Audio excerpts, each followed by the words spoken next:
Well, let's just try this. We'll try this. The second segment, we'll just start fresh. It's a whole new show. Have no fear. Have no fear. We'll just try this again. Welcome back. We've got Brendon Daley joining us. But before we get into Brendon, we want to talk to Adam and his little encounter that he's been having. This little thing he's got going on with Soundly. He's got a couple stories, but let's get Soundly out of the way before we get in with Brendon, because I really want to get as much time with Brendon as we can. So let's just have me shut the hell up, and let's get into what Adam is going on with Soundly. Adam, let's just go ahead and we teased it a little bit in the first hour and a half, the first half of the show. So what you got? Just get it out the bloody way is the phrase, isn't it? What first half? What are you talking about? What? Are you back, Walt? You're right, bro. Right, yeah. So this week there's been a video via Miles Davis that announced it was impossible, and he set a challenge out for people to just, challenge the image he'd captured. So a lot of flat earthers did a lot of stuff on their own, me being one, Ranty being another. And what I did was just apply angular size calculations to the stated peak heights and distances. So a little bit of simple maths. Maybe I'll bring it up.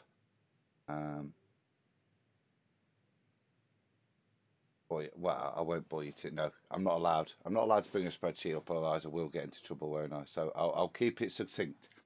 So we've had a bit of a tete-a-tete. I did basic angular sizes, and the point of my little demonstration was to take those measurements as they're quite clearly explained in the maths, and they're expressed on a flat plane, and then take the angular size. To then take those same peaks and apply those distances to the curvature of the Earth, which in doing so would obviously reduce the peak heights.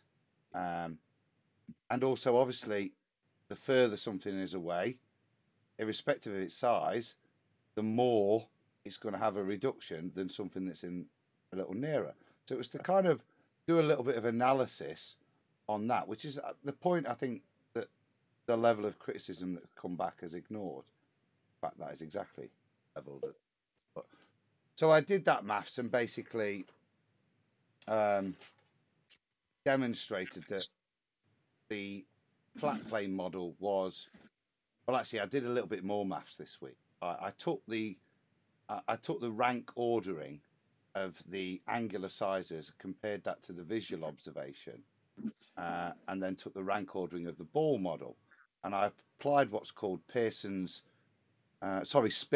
not Pearson, it was Spearman's rank correlation coefficient to it, to just kind of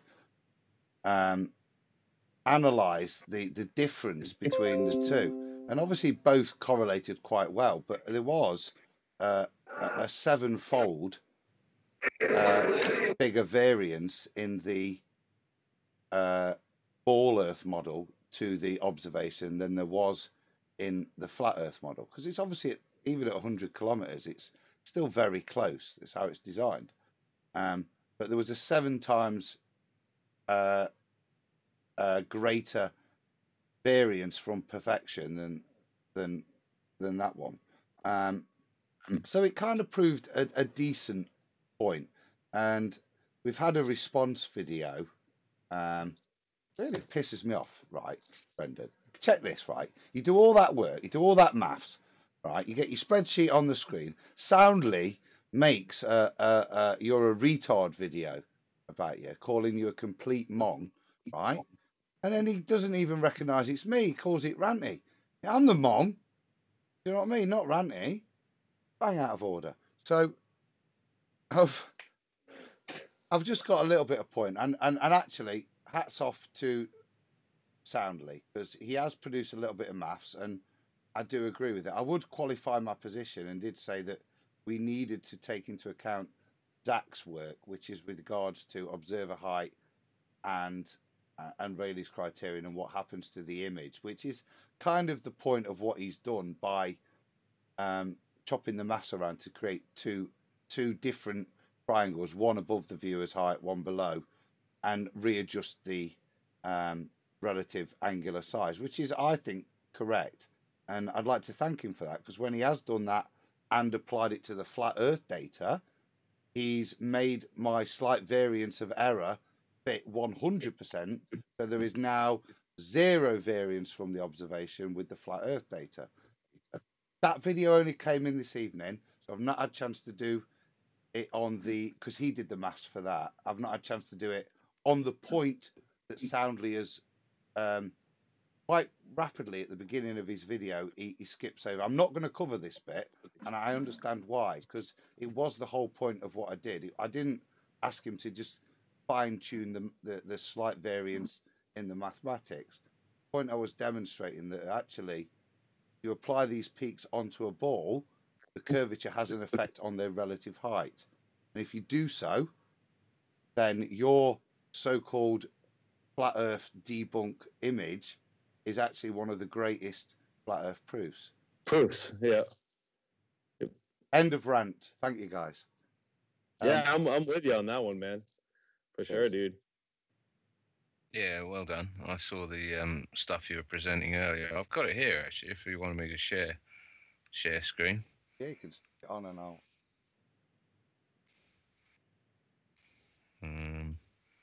I mean, what I will do, I've spoke literally. Riley sent it me about just before 10 o'clock.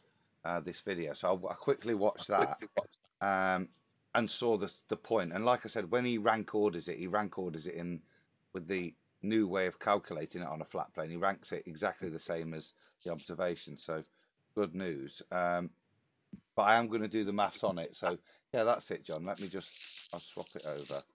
So that's kind of what I did there. Look, if you just scroll up a bit, yeah, that's it.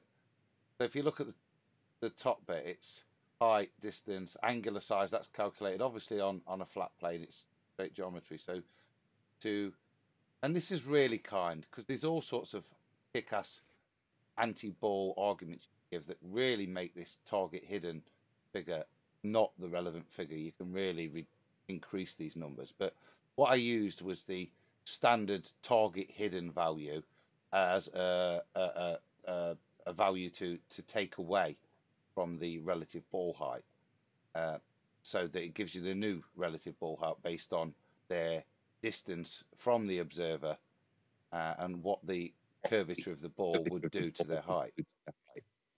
So there I then calculated the new ball angular size. If you just scroll down a bit, John. Oh, is it? It's on the video, is it? Or oh, you got it. Yeah, cool.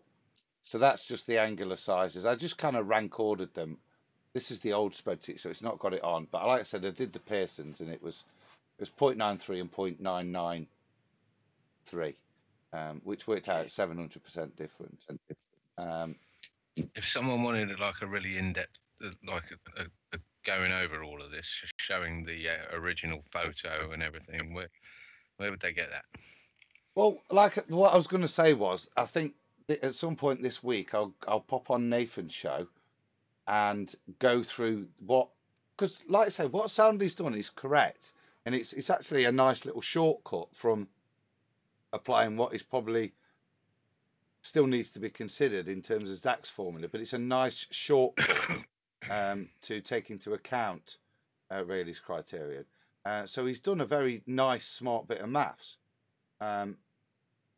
So I'm going to do it for the ball stuff, which is still going to have the affected height difference. So it doesn't, I'm not doubted it will change any inference of what I stated. But I'll do it for that. And then what I will do is I'll go through it in boring ass detail for over about 10 or 15 minutes. It'll probably take on Nathan's show and go through it with the guys there. So at some point next week, Nathan, sure Nathan will organise that. Like I say, I'll get that work done. But yeah, that was just something I wanted to say. But it's interesting again, guys, that the response, which was quite again aggressive and comes out to be I think and Nathan may be able to correct me here, but I think it's what's called a red herring response, because what he did was criticise the mathematics of one particular part of it and not actually the poignant point of what I was trying to make with regards to the comparison of the relative heights on the two. So, so in summary, would you say that you were presented with a photo that you were told was impossible on flat Earth, and you went away and maths the tits out of it and applied criterion? No, all I and did was Aries. use the angular size calculator.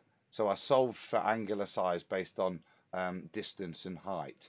Right. And what the purpose of that was to give a rank ordering of how you should observe these things. So it's to see which heights were bigger, which peaks were bigger than the other, based on that rank ordering, because you've got a photograph, so it's very difficult. You can't apply mathematics to a photograph, but what you can do visually is say that hill's bigger than that one and that one. So you can do what's he called... supplied the heights, didn't he? Yeah. So you can do in his photo. Yeah. But, and basically, you showed that it worked perfectly on a flat Earth, but couldn't possibly work on a ball Earth. Yeah. No, the peaks were in a different... This is the point. So I say you can't measure the photograph, but what you can do is visually see that one height's bigger than the other. So you can rank them.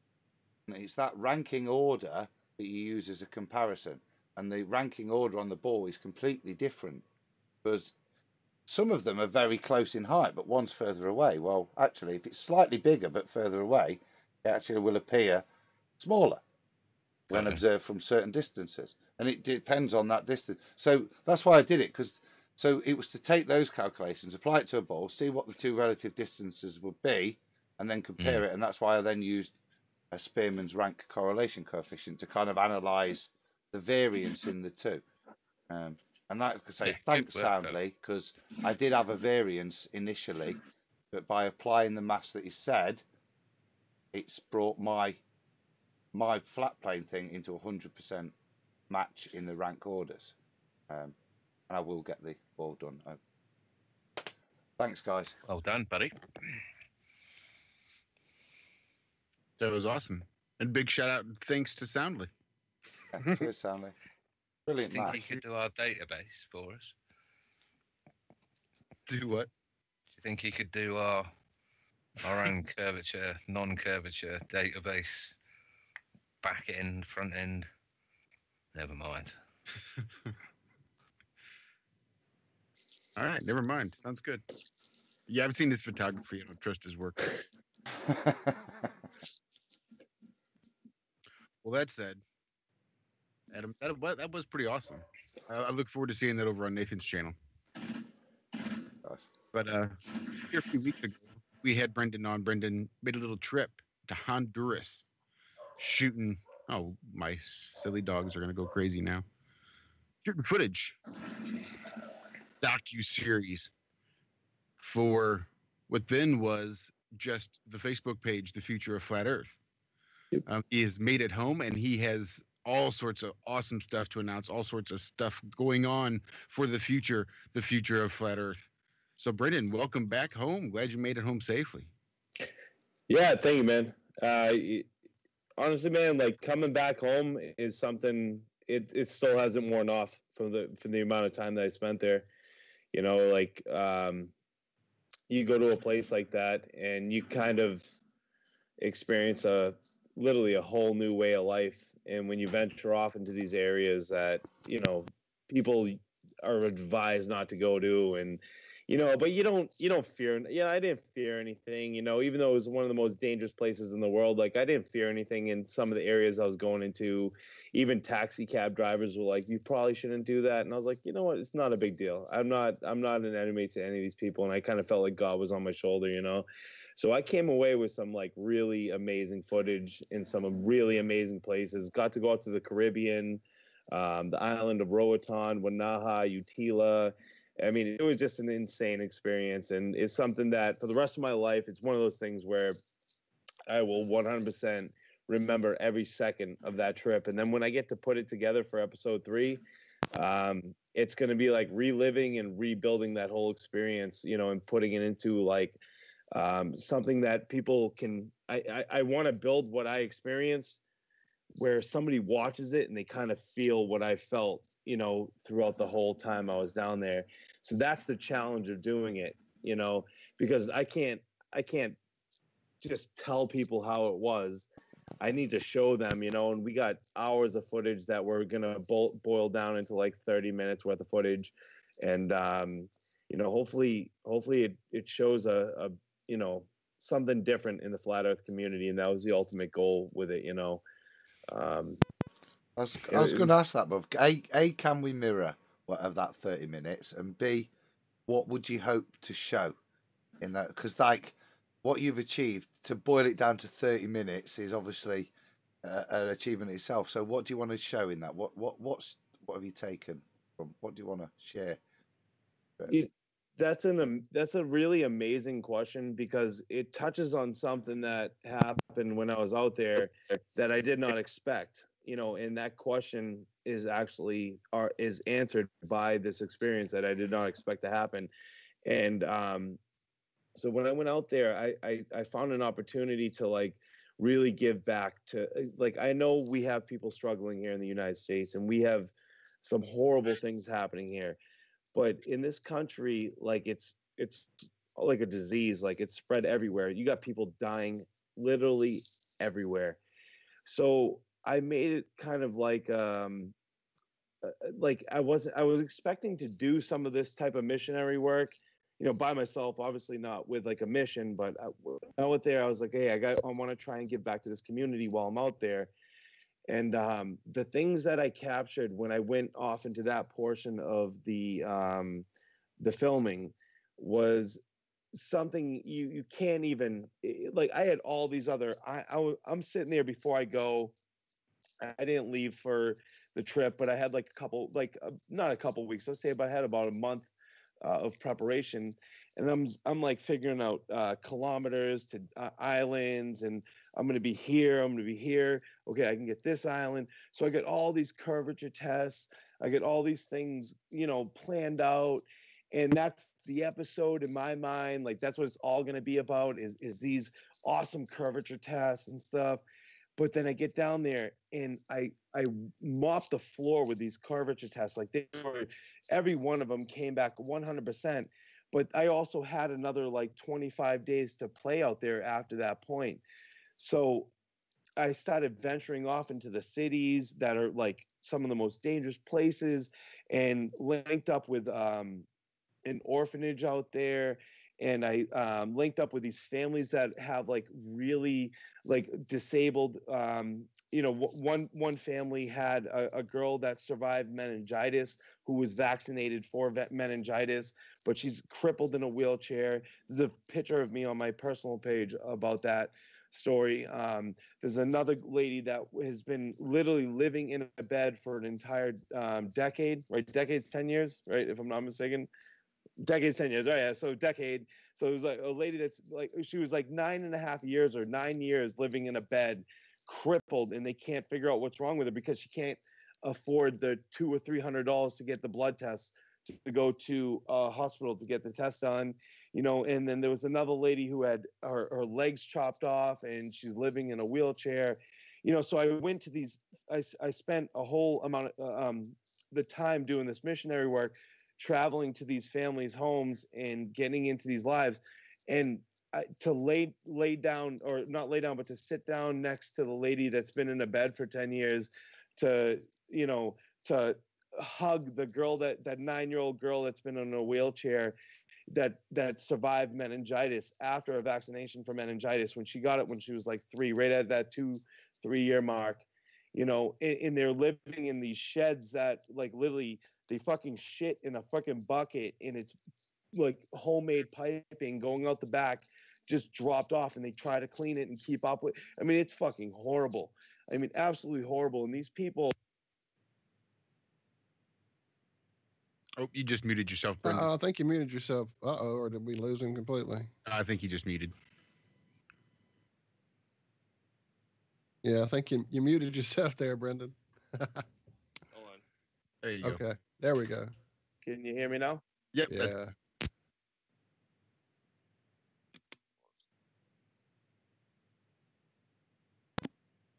Maybe. Nope, I think we got him. Did we get it? Okay. Yeah, he just had a just. Can you hear us now? Can you hear us? Uh-oh. He's going for the Brandon big got dogs. He's going for the big dogs. Right, right. Time to get serious. You guys hear me? Trust me, sometimes you got. Yep. Yes, we can, sir. Yes, bro. We can hear you. Can you hear us? Mic check 1, 2. Can you hear us? Check 1, Uh-oh. 2. Nice. That's weird. Huh. That's really strange. Are Check. you not? How about Are now? you Can hearing you guys hear me? us? Anything? Yeah, we hear you. Yeah. Still you. Can you hear us? I can't can't hear us? hear you. Oh, fuck. Can't hear you. It's fine. Try drop Let's add him back to the call. Can we add him back? Like, because it sounded like something clicked, like the whole thing went nuts Yeah. up. I'll just drop a message in chat. Tell him we're gonna Drop and rejoin. I just gave him a signal. I gave him the Illuminati sign.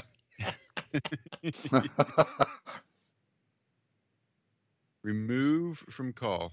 All right. Bye-bye.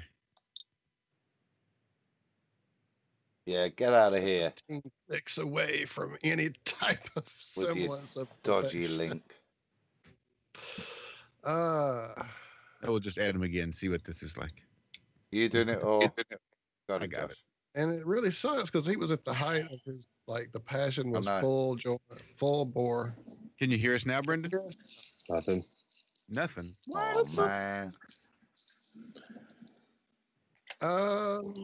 Brand new pair. If you can hear me, I got like this is my Yeah. only other pair of headphones that I have. We Try hear these you. bad boys. It's got to be. Reboot, mate. It's the only option. Hammer. Yeah. Not us, No, Brendon. him. Yeah, tell him to reboot his. You got it? You typing it up, Josh? You're quicker than I am with my 2 fingers. Not yet. I'm giving him 1 second.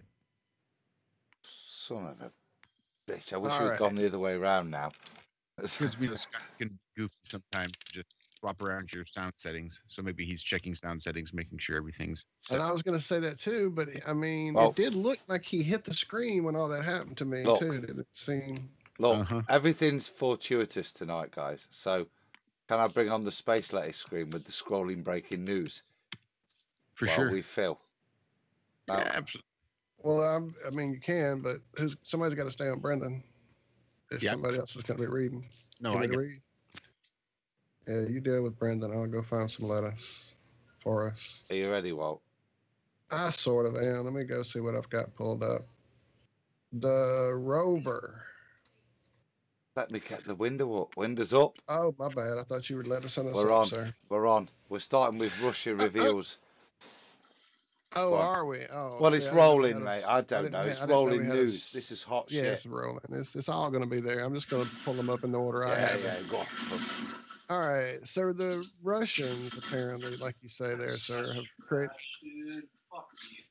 Uh-oh. Uh-oh. Hello? Hello? What was that? Did I? See, that could be Brendon too, because we can hear him. He just Uh-uh. It didn't seem to be him. he's All the right. other microphone I see registering. Yeah. I think that was frustration on the on that end. Yeah. Never mind, Walt. Karen. I'm sorry. I'm just concerned. Is he hearing us or not? Sorry. I'm distracted. It's difficult. Anyway, I've asked him to let us know if he can hear it, when he can Yeah. hear us. Nothing. 'Cause it's I can hear you definitely guys. Yeah, you can. No, Can you No, hear he us? said he can't. no, nothing. all right. Tell him to reset while we talk about the sun. Is that what it is? I don't know. I'm going to talk about the sun. I suggested a reboot. So Yeah, suggest that for him. Okay, so not China. I mean, not Russia. You led me with Russia. China has apparently decided that not just having a fake moon over the skies is enough. That they're going to put the whole cosmology up there in artificial form. There is now an artificial sun they've created that has reached a core plasma temperature of over 100 million degrees Celsius. That's more than 6 times hotter than the interior of the sun. Bearing in mind they don't know what the temperature of the interior of the sun is. Thank you. And then Caveat. how the frick did they measure this? Really big thermometer, I think Josh suggested this morning. A thermometer is how you do that. I'm like, yeah, I guess. My point is, whatever they're doing it on, doesn't it melt instantly? Anything, everything. Anything. No thing I know that on Earth can withstand those temperatures. And then the graphic that we're given to show these amazing temperatures. Wait, I have to. Can you let me share it? It won't break me for just half a second. You know what they could use? You know what they could use? Maths. They could use those terracotta tiles that they put on the space shuttle. Are you guys seeing my screen now? Everybody seeing me? Maths can withhold temperatures. Are they seeing my screen? Billions of degrees. Yeah, we're seeing it. Okay, wait so there. this wait is... there, Walter. You've got a split screen issue here. Wait there, mate. I do? Yeah, because obviously it splits the Skype window. So, well, I don't have to share it. I can send it to you. Don't be mean. People will be upset if I give me a second. I've got it. No, that's fine. It's just hilarious that this the East tokamak reactor, which consists of a metal torus or donut, is exhausted to a hard vacuum and then injected with hydrogen atoms. These atoms are then heated by a number of different methods to create a plasma. And then that is compressed using a series of powerful superconducting magnets, and we get this. We get this nice little chart and this amazing picture that when I downloaded it this morning to use it as my description picture for my show this morning, we did, boom, PNG. It's not a JPEG. It's not an image. It's a PNG, which means it's an image they assembled. That's one image, though, is it not, Walter?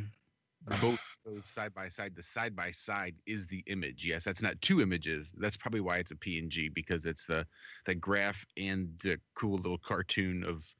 Okay, you're right. My bad. This is real. My bad. It's real. Like a thermal imaging shot of. It looks like somebody drew this with a bad phone app. Is what it looks like. I thought it was a scene from the new Doctor Who. I can make something on my phone that looks better than this. I do in the mornings, actually, usually. And if you go down, that's how you know it's getting hotter. Look. Right, look. Obviously pointing up. The arrow is pointing up. I mean, how else? Hotter. Sure. Hotter, obviously. 100 million. Oh, yeah. 100 million degrees Celsius. 100 million. Okay, so anyway. Something else amazing. Mars rover. It died 5 months ago. No more Mars rover. Too much dust in the air. There's even a picture of the dust. I'll show it to you. See, I shouldn't be presenting. I'm going to break. I feel it coming. Yeah, this is not good. Let me go. Better kill it while you can. I will. Killing my camera too, just in case. Did I stop sharing? Brendon, do you think? I thought we had tried to let him reset. Is that what he's doing, I hope? And I sent him a message over on Facebook Messenger. And then he popped out. So seems to be the case. Okay, so anyway, the rover. We all love it. We know it. We wish we could remote control drive it from Earth like some of the lucky folks get to do. We can't, though. We're just old people. But it died. There was a dust storm that encompassed the whole planet, took it out. Now, we always here in the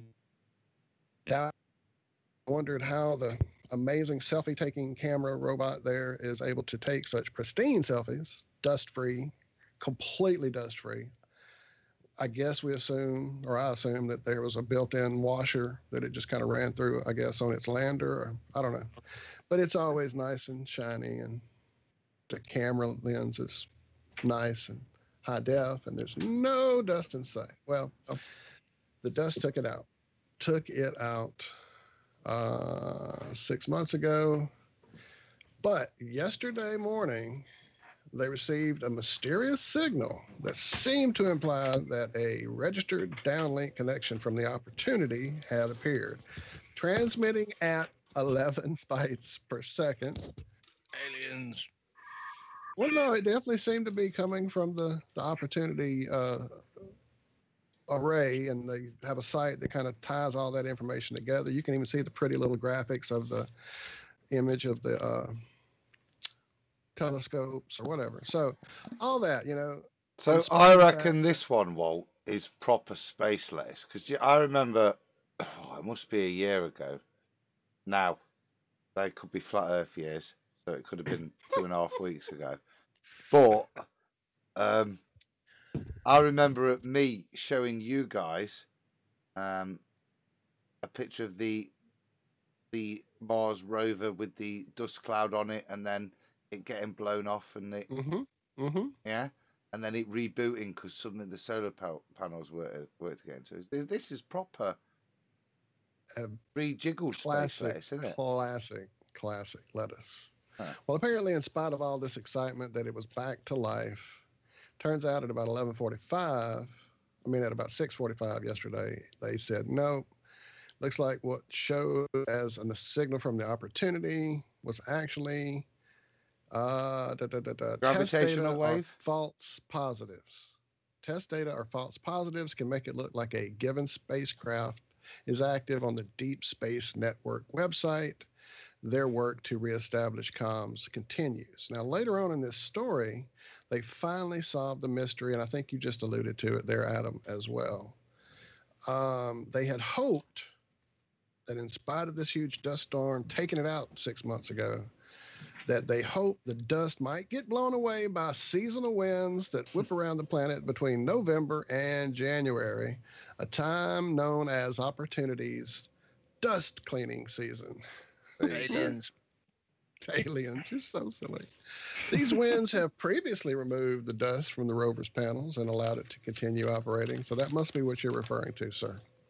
It was, yeah, mate, honestly, they had like a before and after shot, before the car wash and after the car wash.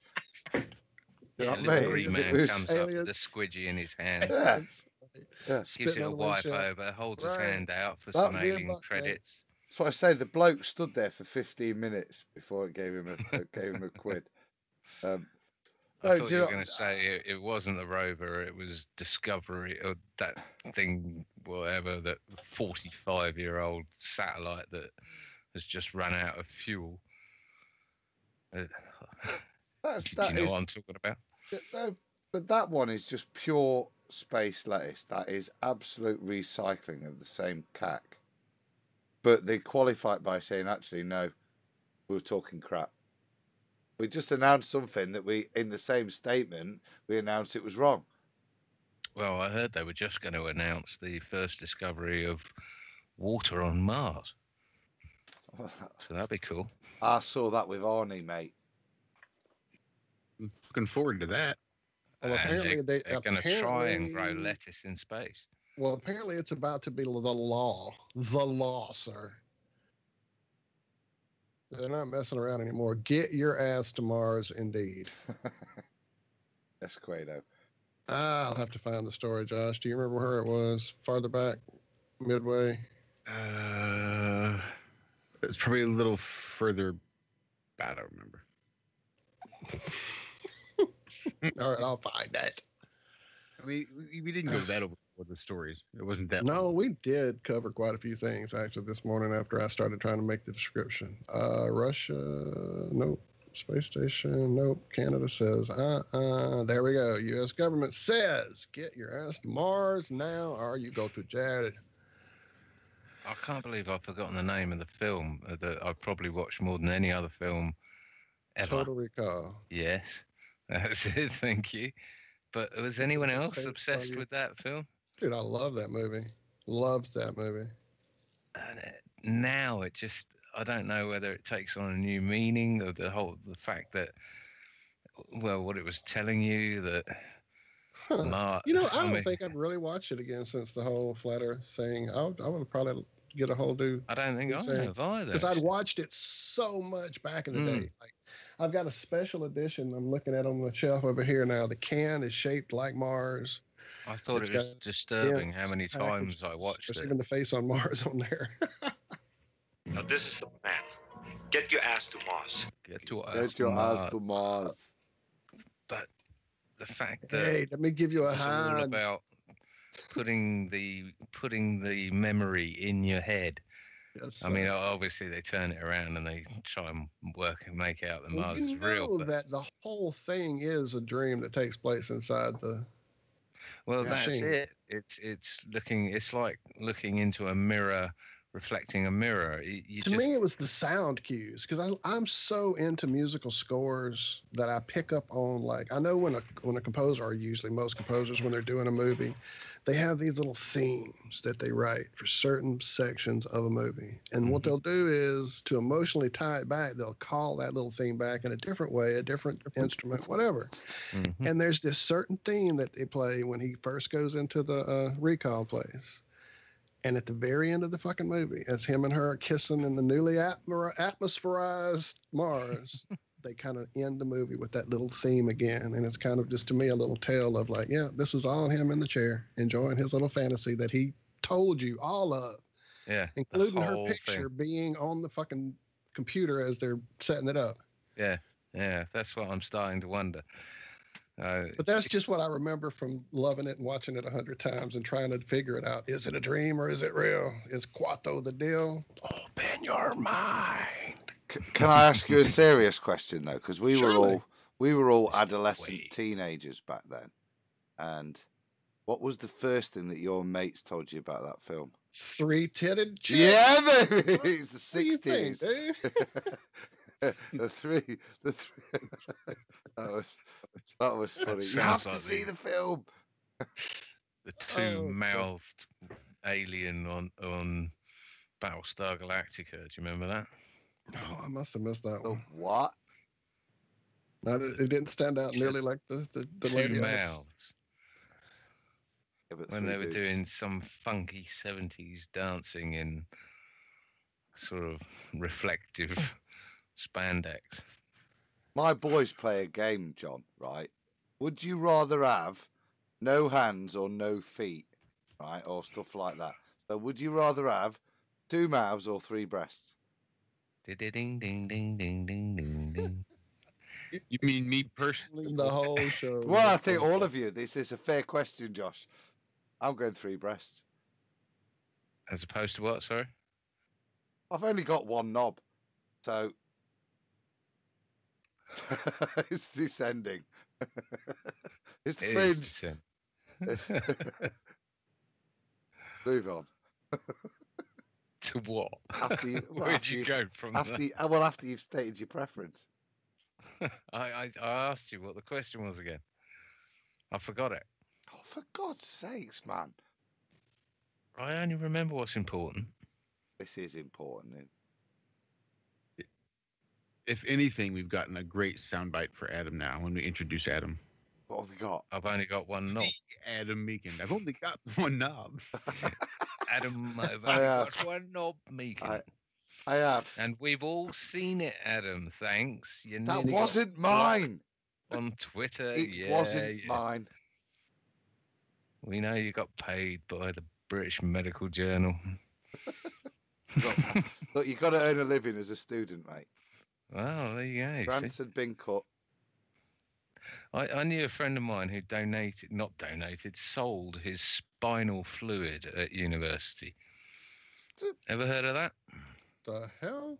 I don't take that as a no then. I've got to go with a no. He was into doing all sorts of medical studies that they would advertise for students to do. And one of the most highly paid was to extract spinal fluid. It was about 5,000 quid. I'm a huge fan of Nigel Tufnell, but I am not going to go that far. You know that's just the elite for their pancakes, right? Right. Spinal fluid pancakes, sir.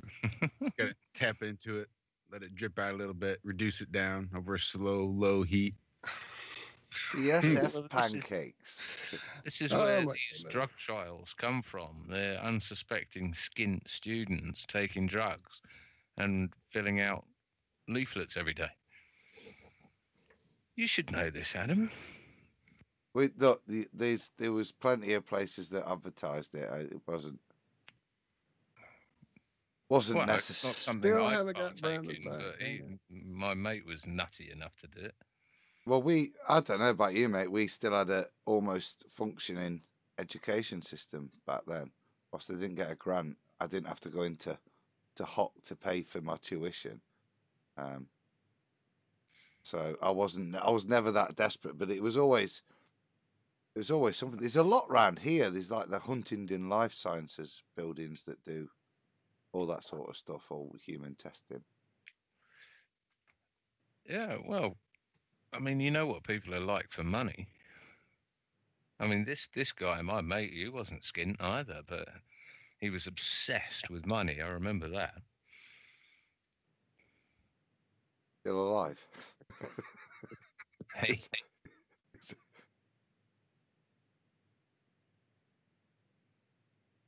Is he still going, John? oh, I don't know. It's yeah. As far, what do you mean? Is he still going? I don't. Still I don't. alive? Yeah, I don't think I'd have Yeah. There's a lot of that stuff where they're testing drugs on people. So, Well, he lost his. He was testing LSD or something, and he just lost the plot. And then he went and got hypnotized by a guy that picked him up. He was at university in Manchester, and he used to hitchhike there because he was too tight to pay for the train, and his parents were too tight to drive him. And it's just sort of institutional tightness. But yeah, this is what motivates people to sell their spinal fluid for $5,000. And he said it was meant to be the most painful thing you're ever going to experience if you're not going through childbirth. I was going to say that there's yeah, go on, Josh. Well, it's only one way to get spinal fluid out, and it's through that spinal tap, and that's no joke. Yeah. Well, this was the 90s. So. Again, I love Break Like the Wind, but nope, sorry, not going there. Nobody's a Spinal Tap fan. I'm breaking all these. I was expecting you to get something going there, Walt, but I've said 2 or 3. Y'all grab a guitar. Y'all aren't deep like me. I'm a deep Spinal Tap fan. Oh my gosh, I love that movie.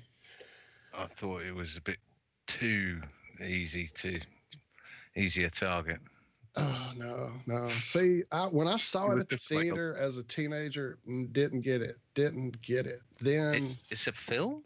Did you say? Yeah, dude. Oh no, John. I thought it was a music band.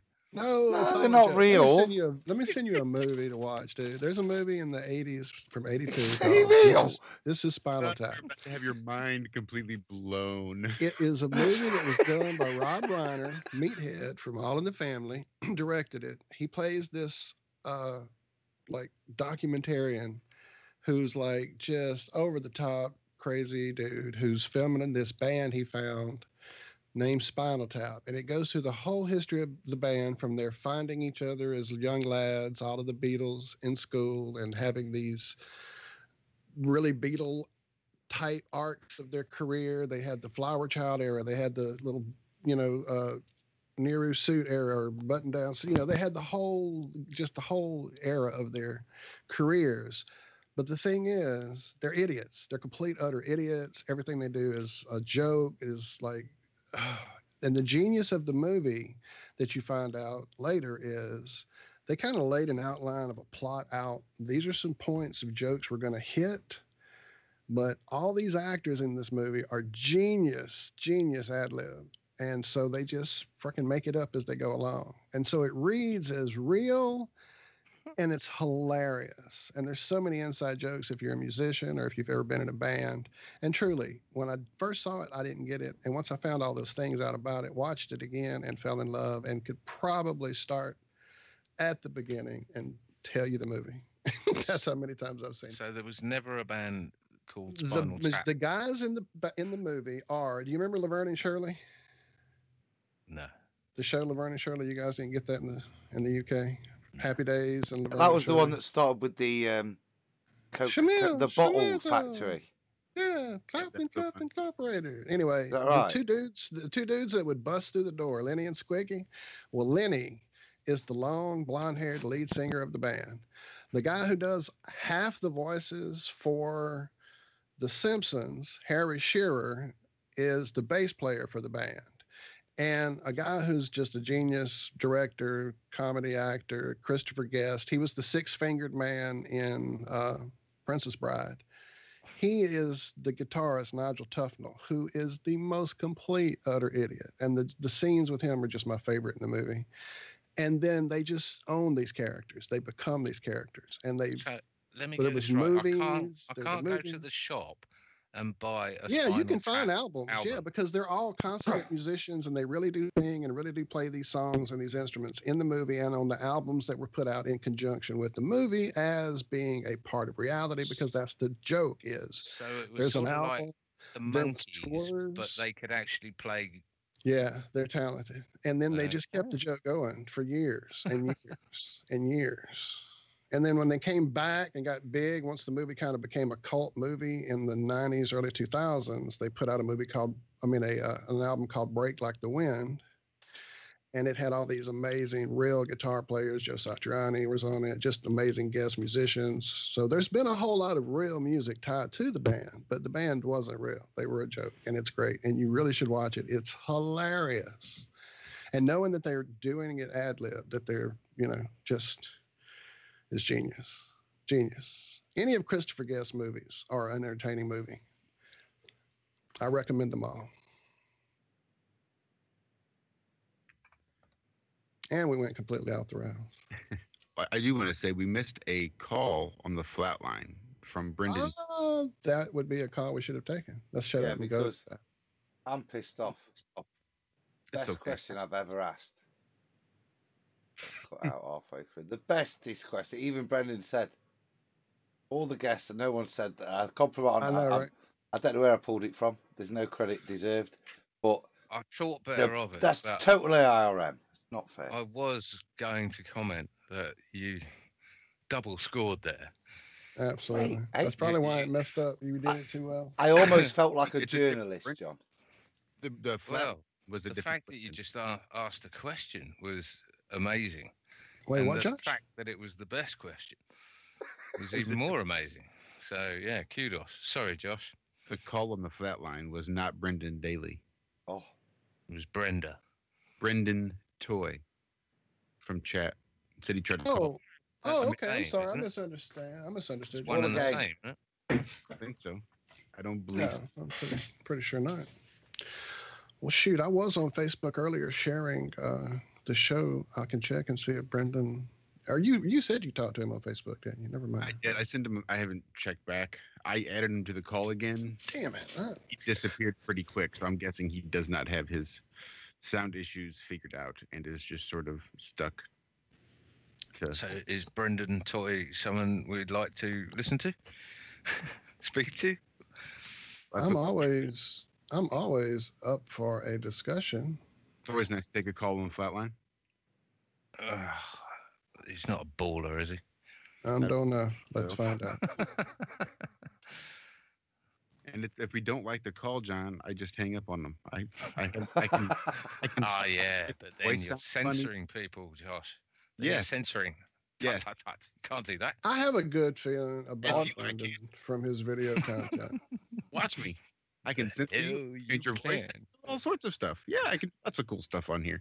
It's Hey, I can now mute you now. What I would never do is want to take away someone's freedom of speech. They can say whatever the hell they want to say. They just can't say it here. They can ask whatever questions they want to ask in chat. But eventually enough is enough, and I'll have to send you on your way. That's just the way it is. I'm not limiting your free speech. I'm just limiting your free speech in my area. Right? Is that because it's our channel, Josh, not theirs? Exactly right. Seems fair then, doesn't it, really? I thought so. I thought that's exactly a fair way to be. I'm not going to go to your house and start pissing in your closets. That would be rude. I'm not coming to where you work and knock the berm out of your hand. You don't like a bit of graffiti on the side of your wall? All right, well, let's do this then, I suppose. Do what? I don't know. Whatever we're doing. 304-503. Man, I can't believe we lost Brendon. That's really frustrating. The flat line is open, That is. but he's busy watching the Flat Earth Conference stuff. So we're just here kind of treading our wheels. Treading Walter, treading Really Walter. It's treading definitely Walter. something that happened Brendon's end. I saw his Yeah. hand move. I saw his hand and then move he and then went it mute, happened. So and yeah, then he I'm knocked thinking his he hit camera off. something, but don't know what he would have hit. See, Maybe he got that's- a text or a call and he tried to get it off the screen. You know, that's what I'm thinking. Possibly, yeah. What Maybe. happens, you see, John, when you've got guns that big? So you knock your computer and you knacker it. Don't go to the gym. Just avoid the gym. You won't break your PC. What are guns? Guns. Did you say guns? Guns? Psh, psh. Arms. His arms. His arm Yeah. muscles. See, poor John never bothered to buy a ticket to the gun show. Never needed to. You're all speaking lingo. I see Nathan is on right now too, but I don't see Brendon on my chats. So on Facebook, Nathan who? his compatriot there on the Nathan Thompson. Thompson. Yeah. So I was hoping I could maybe find Brendon. I was hoping because like I said, I was sharing all this on Facebook earlier. Oh, there he is. He just popped in. Let's see what's up. As I do the live type in, you love to hear the live type in. Look, Right if in you've your got ear. nothing to discuss, I can go into much more detail with the maths. Okay, so here's what happened. Ah. Nice one. Go on then, Walt. Just found We something. were in talking time. about something and we got sidetracked a little bit. Oh, it was the new sun. And we're done with that. We know. Fake. 100 million degrees. Let's see it. Okay. Oh, it was the girl who found out where she lives, Josh. Oh. No. Is that doable? Yep. It So certainly is. can we get some context? Because I heard this earlier and I was a bit lost. Okay, so apparently, well, here, I'll just read this. Before we begin, we'd like to clarify that we do not live inside the Earth. We live on the surface of the Earth. Should we have to spell this out? Probably not, but better safe than sorry. On Wednesday, Twitter user @LoveMahelHappy tweeted a video of her sister realizing that, in fact, we do not live inside the Earth. She is very surprised to learn this information. Have we got a video? We have video, my friend, and it Right, is let me change screen. priceless. See, I heard Priceless. it. I heard it, and it was funny. I was sealing tablets. At the In time. fact, I'm headed to Twitter right now and give them old Sid a follow just for this gold. Twitter Her gold. coach, her sister's closer than everybody else in the house. Sister had it right the first time. FYI. You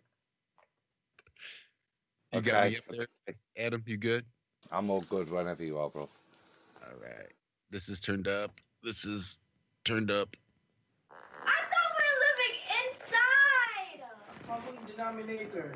Common sense. Oh my gosh! I thought this whole time we were living inside the Earth. Do you study science? They never told me that we're living on top. How would we have a sky if we were living inside the Earth? That would be on the top layer. I mean, the sky would be. So here's the Earth, right? We'll be on the bottom, and Oh then my the sky's up here. Remember the airplane when you go, this is the Earth, right? This is Earth. See, when you ride in the plane? Wait, is when the we plane go to goes- the Philippines, we go outer space. Oh my gosh, yes. What? We're going outer space. No. Not around. How the world look like? So we're right here, and then the inner core's down here, and the sky's here, and then we come inside. We're not a snow globe. No, yes. The sky is not outside of Earth, Dad. Wait, what? Sky is outside of Earth. Yes. If you step on the cloud, if you are on top of the cloud, First of all, I did not even know that we live on top of the world. Kung ate mo, smart What? hindi smart. Smart. Look, Dad, you're saying that the clouds are inside the Earth? Outside, I said. Duh. Yeah. That's Uranus. See, there was another one. I thought maybe not. Crazy. And you're right. See, that picture is definitely very dome Earth looking. It didn't seem to be a ball with some kind of hollow Earth theory, you know? Nope, that looked like a flat plane with a dome on top. It sure did.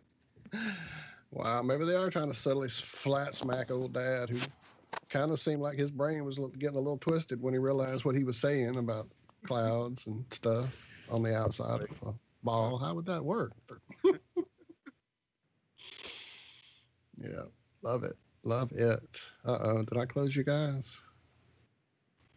I think I did. No, I just closed the Twitter feed. Okay, cool. That was interesting, wasn't it? Because it's funny, isn't it? But actually, what really did? You know what I mean? That's cool. Well, I mean, we hit that wall so many times early on. Well, even now, still talking to people on a daily basis that don't even understand the basic Helio model that they defend so vehemently, but they definitely, I thought at least had the sense that they are supposedly stuck to a ball flying through space, but apparently she didn't even make it that far. Oh, wow. Yeah. Mm-mm.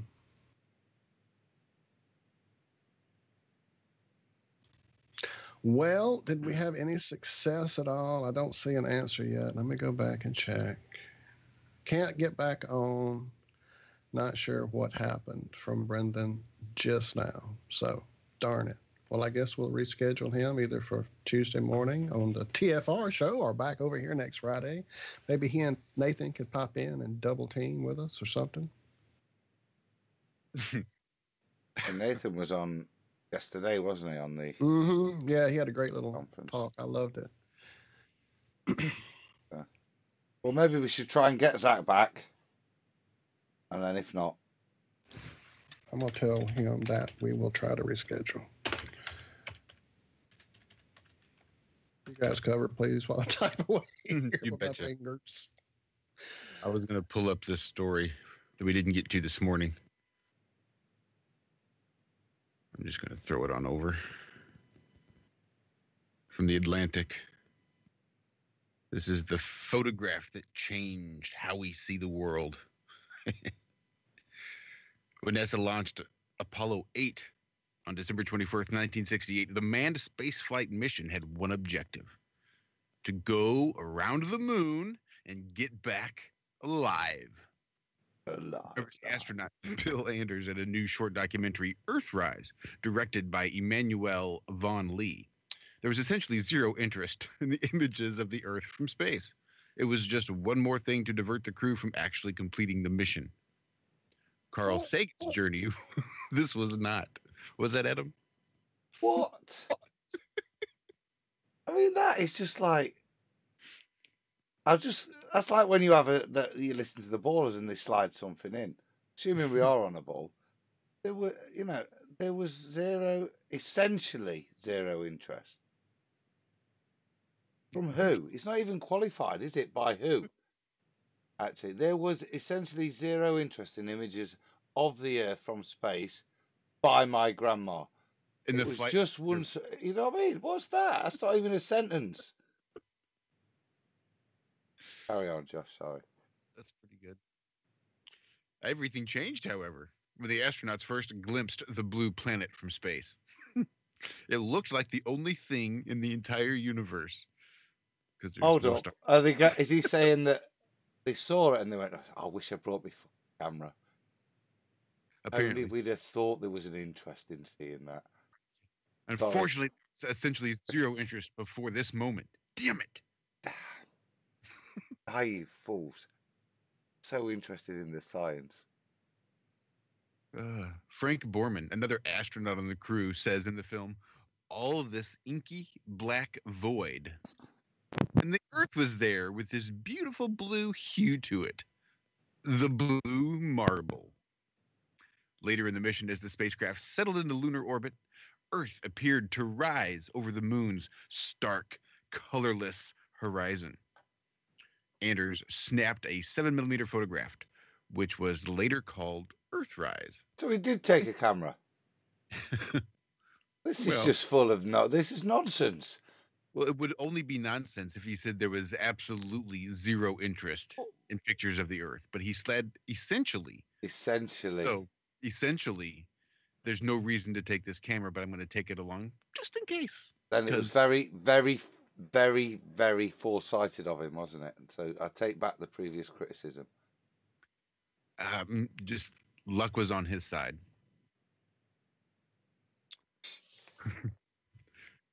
Carry on.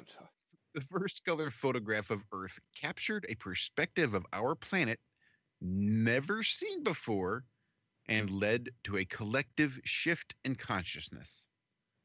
One that saw the Earth as a part of an interconnected whole, Vaughn Lee told The Atlantic. I wanted to know the story behind the photograph, to know what it was like for the first human beings to see and experience Earth from space.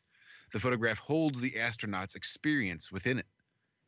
The documentary features interviews with Anders Borman and Jim Lovell, who now in their late 80s and early 90s, in which the Apollo 8 astronauts recall the sheer awe they experienced after leaving Earth for the first time. Their voices are heard over images and footage rarely before seen. Quick question. I got an answer. Well, these guys that followed him, do you reckon he told them that take a camera, loads of film? Or do you think he didn't share that experience with them? Oh, see, here's something I'm convinced of. Every single person that is said to have ever gone into space, I'm pretty sure brings a camera with them.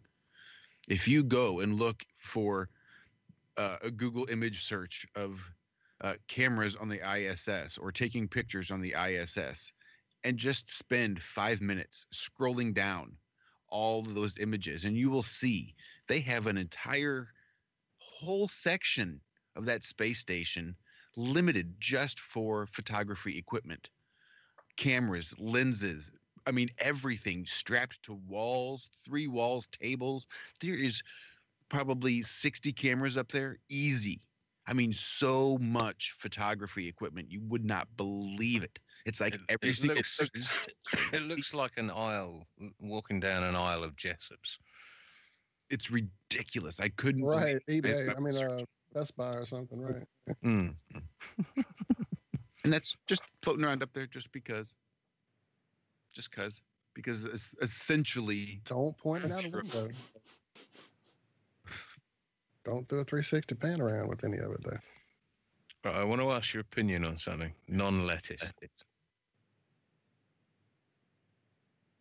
Hold on, I have one more paragraph. The astronauts were incredibly honest and open with me, said Vaughn Lee.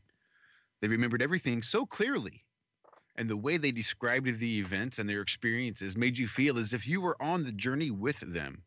You could feel, in their words, the profound impact it had on their lives, and how this experience made a deep imprint on not just their memories, but their souls. He's an empath, isn't he? He's an empath, mate. I'm still stuck on this inky black void with the blue marble in it.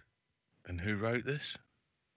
This was a lady named Emily Buder, Buder. What website? This is theatlantic.com. Uh-huh. I think she stole a bit of her inky black void from Carl Sagan. It has a kind of... Ooh, there's a little... Hey, I'm still sharing screens. I can just play this and we can see what happens. Sagan's name is on that screen. Only 30 minutes long. This is apparently the whole effing documentary. Wow. I'm thinking, really for the first... They can still copyright. That was the ball. That was the ball. I was going to say, watch the copyright. Back to the ball. I might have to change my mind. Wait there. Go back. I hopped around enough. I don't think it's going to be that one. No, it's all right. It's all right. There's some nonsense Earthrise picture. That'll do. Well, that is the name of the documentary. It's a 30-minute documentary. Maybe this isn't even the documentary. This is just 30 minutes of the Apollo 8 astronauts on seeing the Earth from space and 0 stars, apparently. Interesting. Do you know when I went on holiday, right, what I do is I go around to people's houses and I just talk to them about my holiday. I never take photos, ever. Don't go around there and say, look at all these pictures for hours, for 30 minutes I'm talking to them. Not one picture. Or just one. In fact, even on my holiday last year, I took a 360 shot from the top of the hill. Went to space. And for those people interested in NASA's finances. But, Josh, you could tell how it affected his soul. His soul? You could tell how it affected his soul. Soul. You could hear it in their voices and see it in their eyes. Not just the way it's affected their lives, but their souls.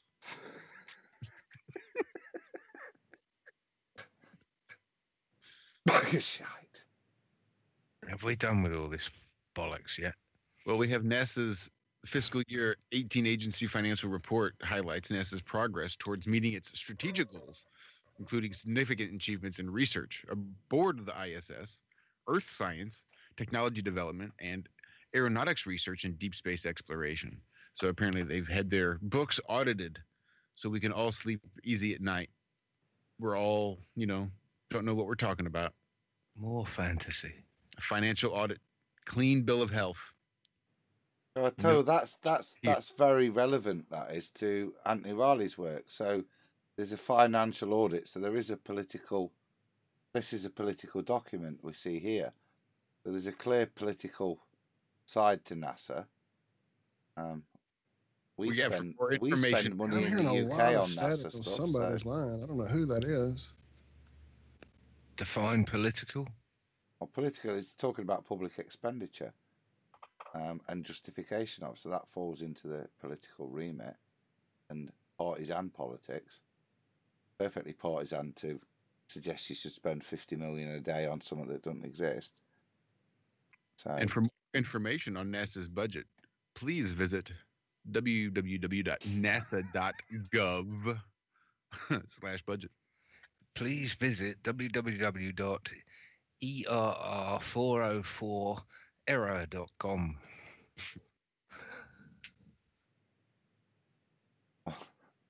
All right, well, if you're tired of the space letters, how about let's bring it back down to Earth, and you math guys, see if you can help these guys out because of all their mistakes they've made with the maths. Apparently, global warming is not as big a threat as we've been led to believe. Wow, John, you called an error, and I got one trying to go to that page now. They said, quote, "We muffed it," which they I did thought say was that. hilarious. But I can't get to the story now. I'm getting an error 502, bad gateway message. I'm there. It's sharing. Are you getting it? Okay, well, what the hell? That's the same link there it is. 502, mate. Stick it in your Enigma machine. It'll tell you what I'm good. I don't need to know. It says we're watching you. Yeah, exactly. Yeah, they really muffed it, apparently. Oh, wait. What is going on with this page? The math is reality. Just go, Josh. The scientists behind the headline-grabbing global warming study did something that seems all too rare these days. They admitted to making mistakes and thanked the researcher, a global warming skeptic, who pointed them out. Well, did we just have something like that happen earlier in the show? Never mind. When we were confronted with his insight, it became immediately clear that there was an issue there. Study co-author Ralph Keeling told the San Diego Union Tribune on Tuesday. Their study published in October used a new method of measuring ocean heat uptake. Now, hold up. Right there. This new method they used, there's a graphic that we need to share so you can all understand how this was done. Hold up. Scroll back up. Scroll just down. What's that bullshit sentence? Which one?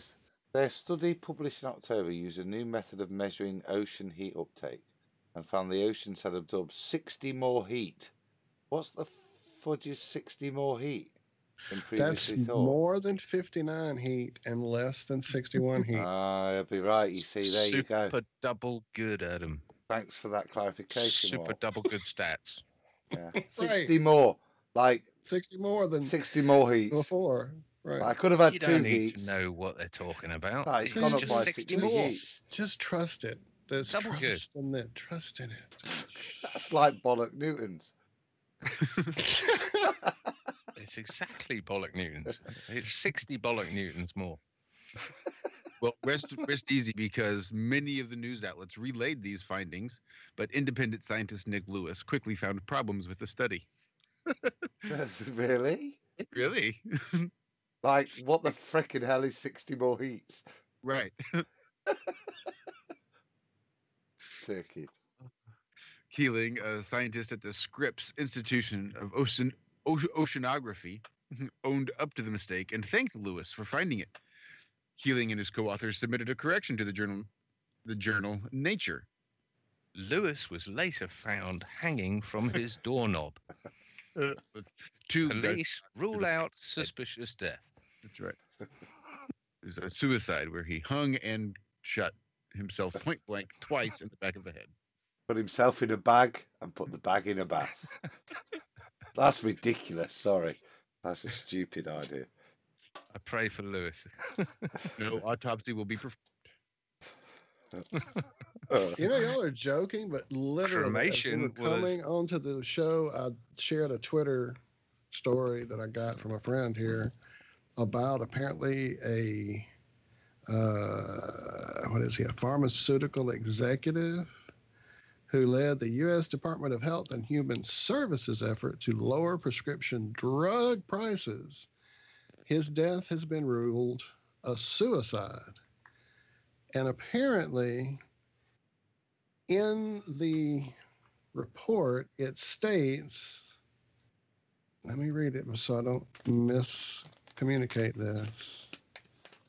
Let's see, he was pronounced dead by medical personnel who responded to the scene. The city's office of the chief medical examiner on Thursday said Daniel Best died from multiple blunt force injuries and ruled the death a suicide. He kept banging himself on the head. I keep thinking about that scene and fight scene where Ed Norton is punching himself in the face. So, What the hell? Oh, this world. He beat the shit out of himself. So here's a little bit of context I think might help with your 60. No, I guess they did lose the percent up there in that one sentence. So while Keeling said they still found that there's more warming than they previously thought, there is too much uncertainty to support their paper's central conclusion that oceans absorbed 60% more heat than current estimates show. We're all gonna die. What a shit. Well, then the next thing is, what a ridiculously shit estimate you previously had. So what they're actually saying is the only way we can corrupt this data enough is to, how much heat do the oceans absorb? Oh, the last number we freaking made up was this for the oceans. Let's crank that up by 60%. Then we can pretend global warming. When are they going to say you're sacked? Now fuck off down McDonald's. Just like really crap.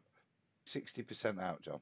Your models don't work. Your maths is bollocks. You've been caught lying. Now go away. John, serious question, right? If you were plumbing, you were 60% out.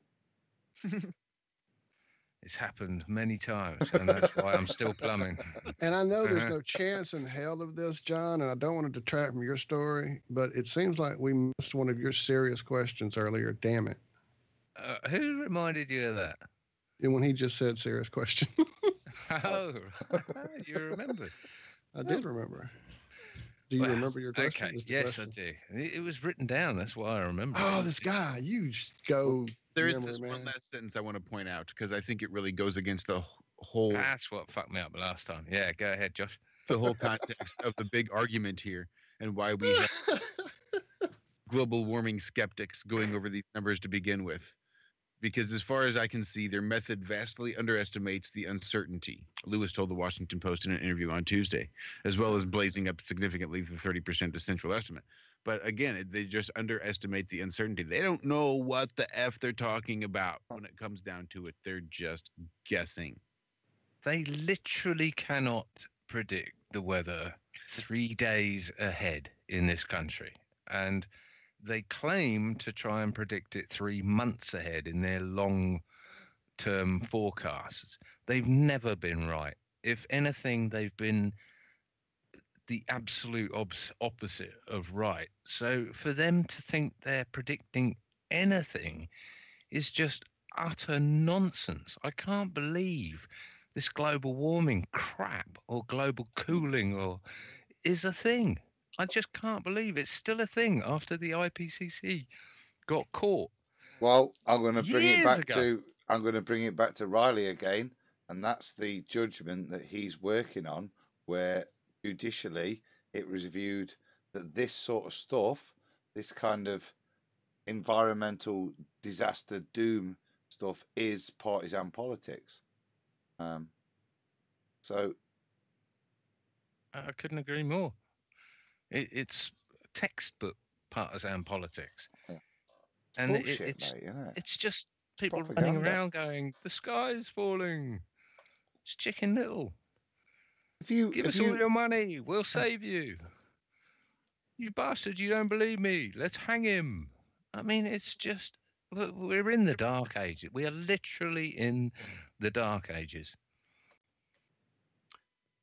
Speaking of important questions. Oh, right. You want one, don't you? Yes.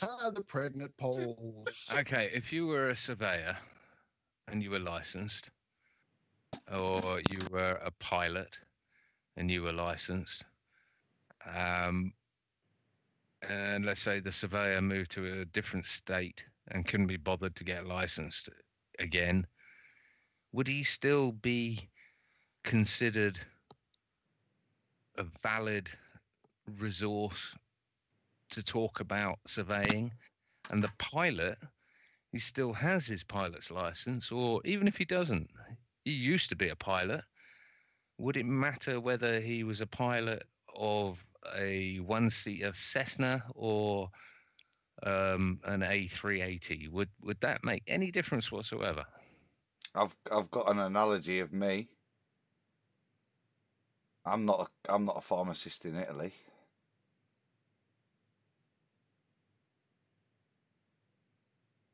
I hold no formal qualification to be a pharmacist at all in Italy. Don't stop people ringing me up when I'm there and asking me a question.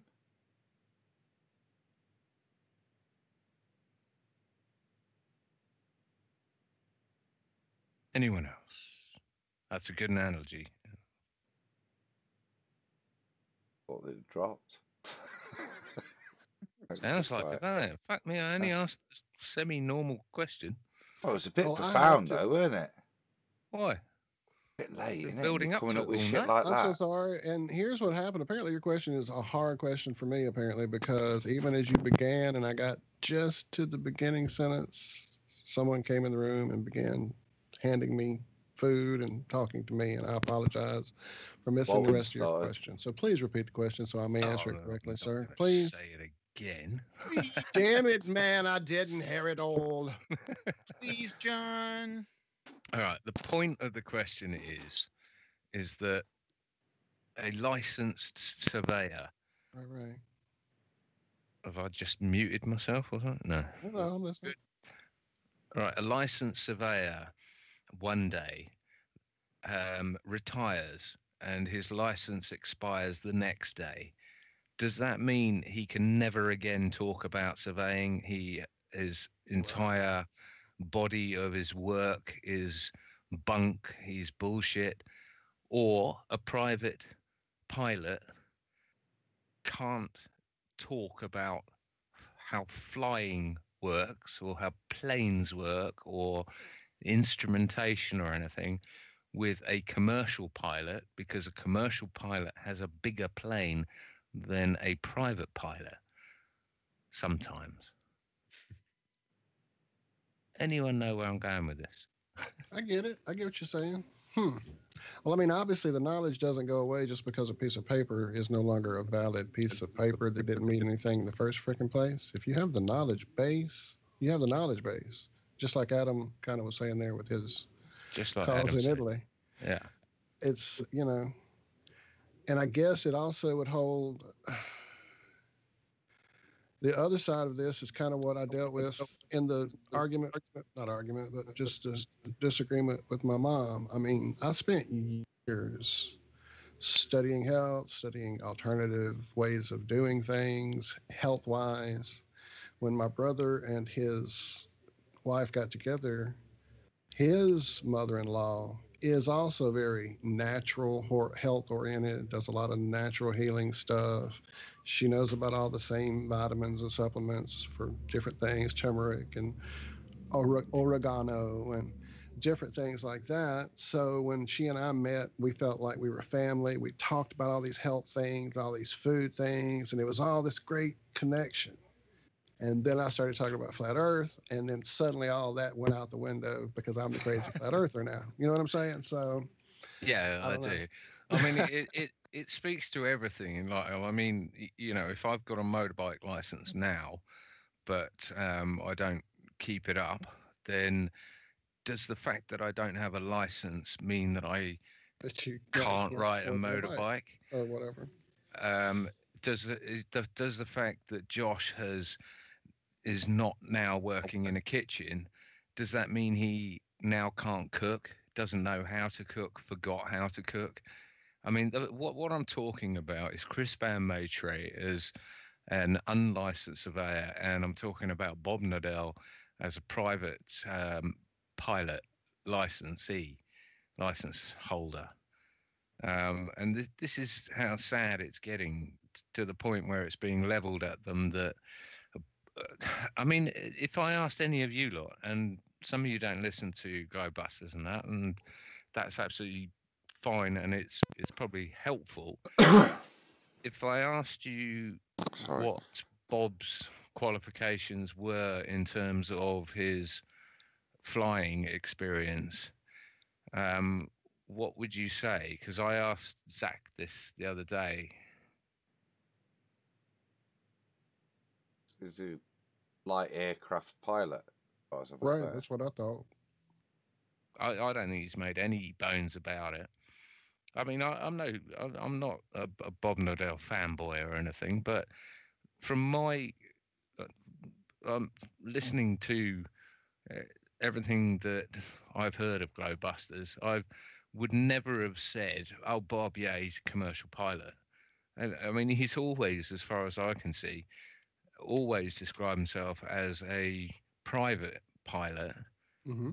I'm lost, Johnny. Someone straw manning him or something on that. Yeah, on Wolfie, that 6020 has brought up a cherry pick of Bob saying that he's a commercial pilot. I mean, give the guy a break. He does 3 hours or 3.5 hours of talking. I can spot a Bob error at least twice in each listening to a Globebusters thing. You listen to it and you're like, you didn't mean to say that. You meant to say that. You meant to say kilometers, not hours, and so. That's normal for any person, isn't it? So yeah, for someone who's put out probably 3.5 hours a week for 2.5 years, 3 years, he's pulled up a soundbite where Bob has said, or he said that he was a commercial pilot, or is a commercial pilot.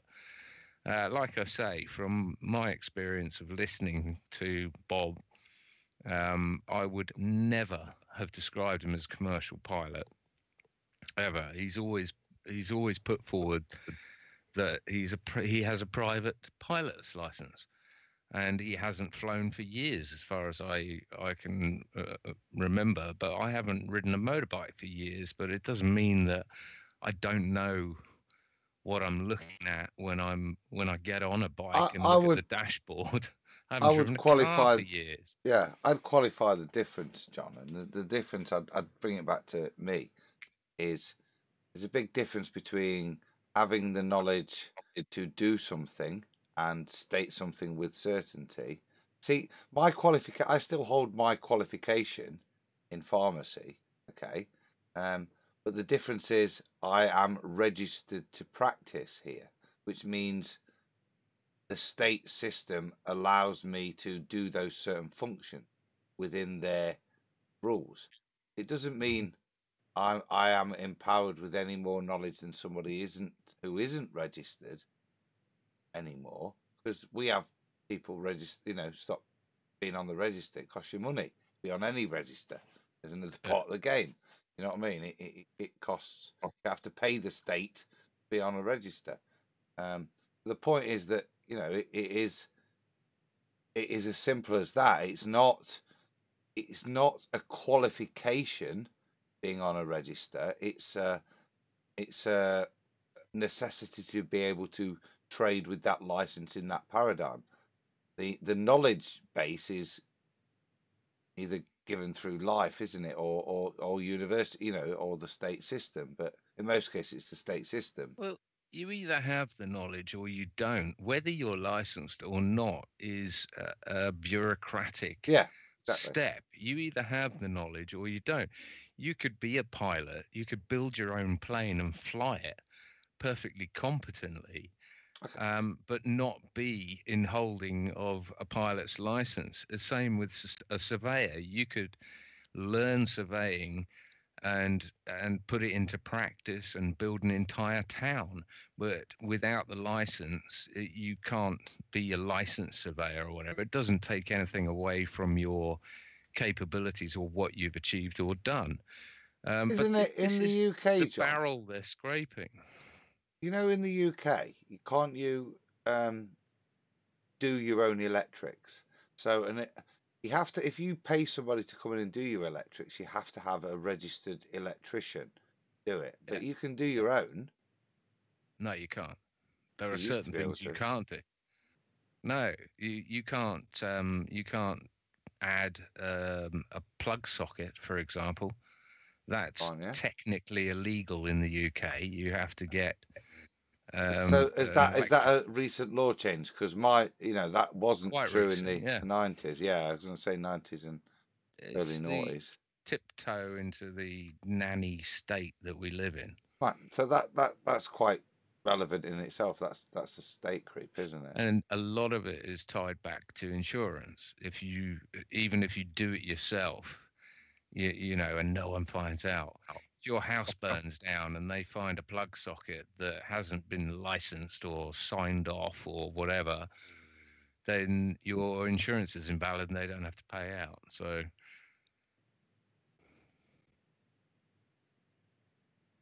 the point is, this is the barrel they're scraping, where they're attacking people like Chris Van Matry, who has been a lifelong surveyor as far as I can tell. But he's not currently licensed, or he does exactly what a surveyor does, but then passes it off to a surveyor for them to sign off. I mean, that's what he's being attacked for. And Bob, right? Well, that definitely exists. He said he was a commercial pilot, but he's actually a private pilot. That definitely exists in comparison, John. Because not only I know that happens with electrics, but you were trying to get it to do with your bloody plumbing, mate. Can I get the builder? And the only reason is he sold you a dodgy boiler. Do you know what I mean? But can I do the work and get a plumber to sign it off? So you are right. It's perfectly reasonable for somebody to have the knowledge without having the state authorization to do so under the guarantees that the state then gives with that.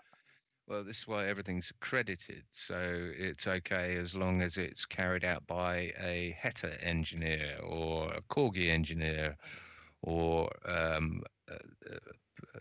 a micro generator service engineer or whatever. Everything has to be accredited, or you're not covered by insurance for a start.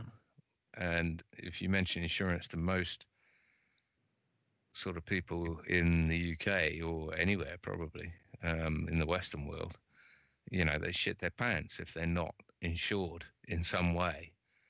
But if you read the small print of most insurance, I don't know how I ended up going down this route, but if you read the small print of most insurance policies, you're not covered anyway. It doesn't matter. You fart the wrong way and you're not covered. If you've got a 4-lever mortise lock in your back door instead of a 5-lever mortise lock, it doesn't matter if your house burnt down because of poor electrics or whatever that were put in by a certified electrician. If you had the wrong lock on your back door, that's it. Your insurance company will not cover you. So outside of that, why were you defending Chris particularly? I know there's stuff that I've watched of his work recently. You know, with I forgot the guy's name that he had that debate with, but it was on the collimation. Yeah, of course. Yeah, the collimation stuff, and that's. Mm-hmm. That was again relevant to what I was talking about there with. It was one of the points that Anthony brought up with Miles Davis in terms of the collimation of his instrument, and I'll excuse that picture. Is that a euphemism? Skew your picture. You collimating your instrument again? So no, the reason I brought it up is just that I'm just seeing the barrel being scraped. You know, Bob is a pilot. It's Whether just he's a more of private the pilot, same shit back when they uncovered the the tax coding for FEIC, or back when I saw some commentary about how well he lives on his alleged income from publishing. I can't even remember what the quote was. You know, there's so, I mean, dude, at this point, it's just more bullshit to distract and distract and distract.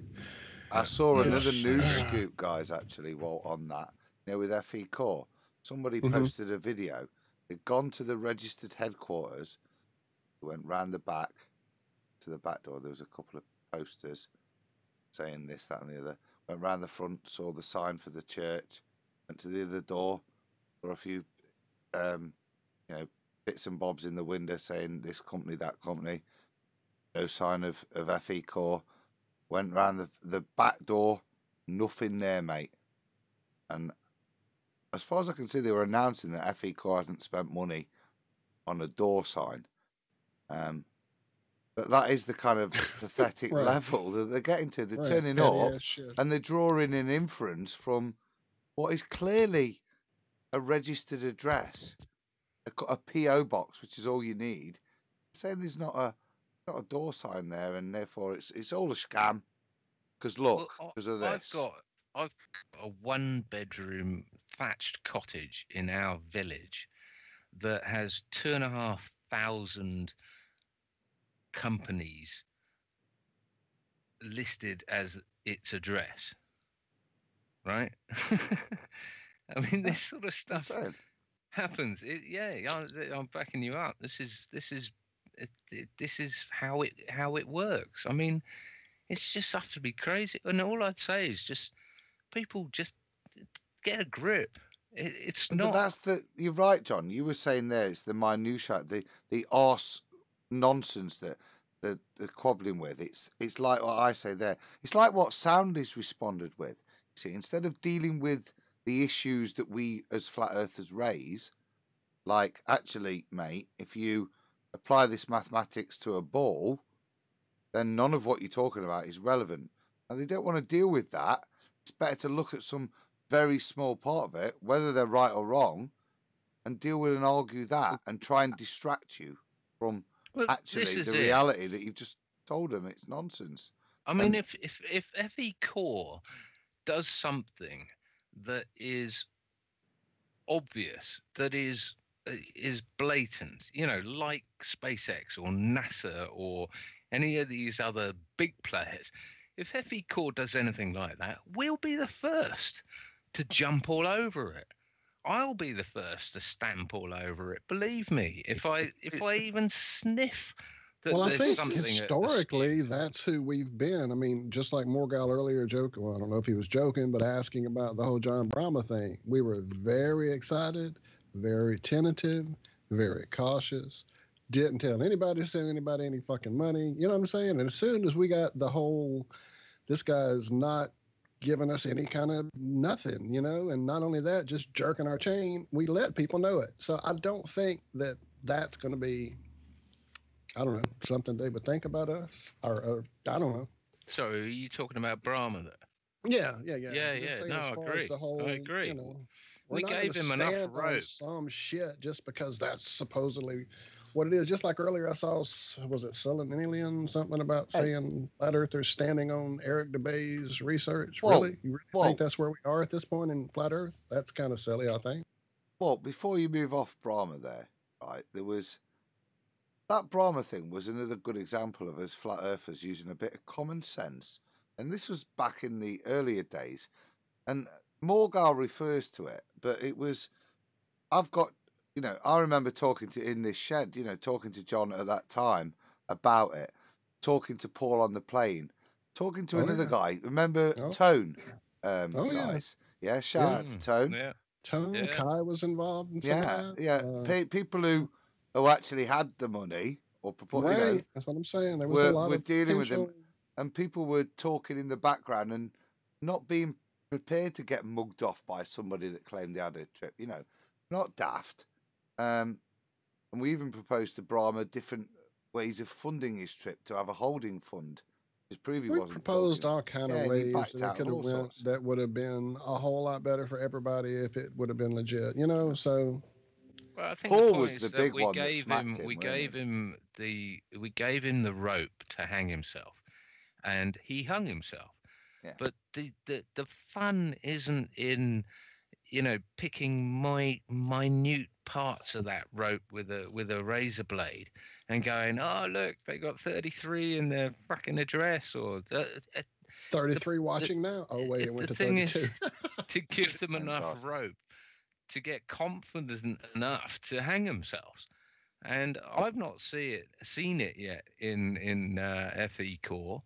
I haven't seen a great deal out of them in terms of what I would have hoped to have seen a couple of years ago. And that's not a criticism of FE Core. That's I'm not at the coalface. You know, I'm not dealing with what they've done, and what they have done to date is pretty damn good in terms of getting to locations and getting cameras and people and photos and lasers. And I mean, I wouldn't take anything away from them, but you know, let's just wait until they hang themselves properly before you start going around.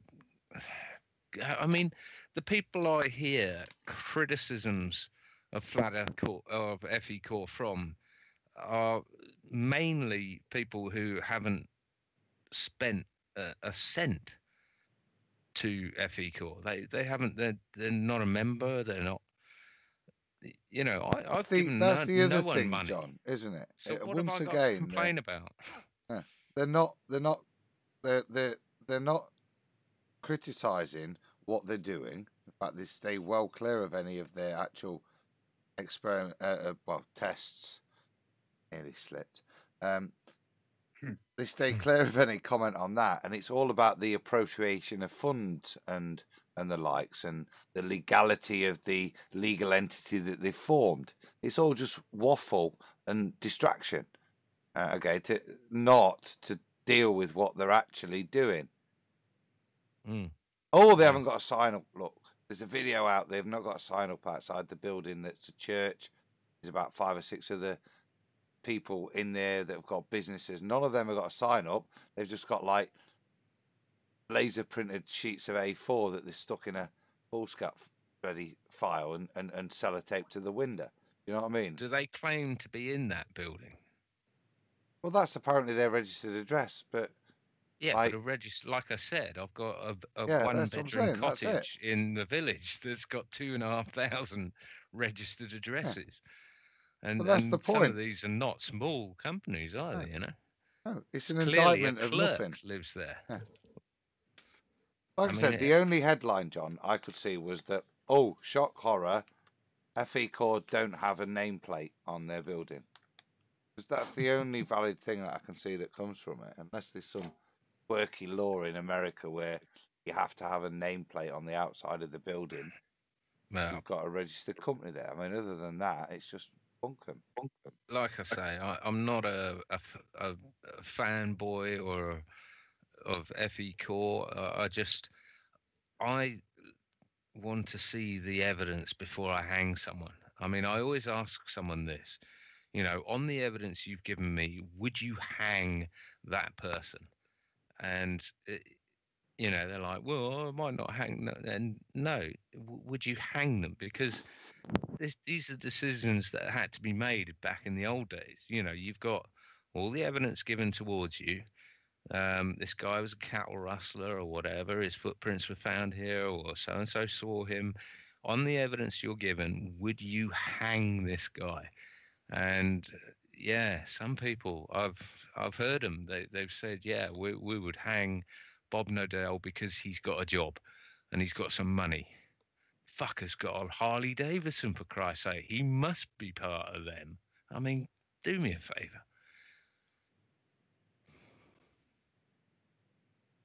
Did the same with ODD, remember? We lost everyone. No, I was muted again. No, we were having a bit of behind the scenes stuff going on here for a second. Sorry, doing a little behind production. Anyway, I'll stop ranting. No, I was digging it, sir. Absolutely.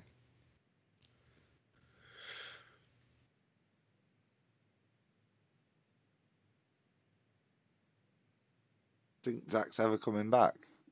I don't know. No. He's partying, isn't he? Yep.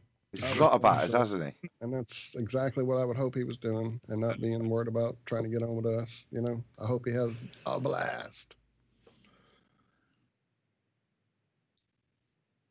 So, am I being Larry tonight? I might be Larry. But it was funny. Hey, the way you said it. We've all learned a rant, Mr. Savage. We've all learned a rant. I think it's fair. It's a fair point, mate. You know what I mean? It's like I say, it's just bullshit, isn't it? It's distraction bullshit. Instead of dealing with what's actually there, let's magnify. It's standard politics of everything, mate, isn't it?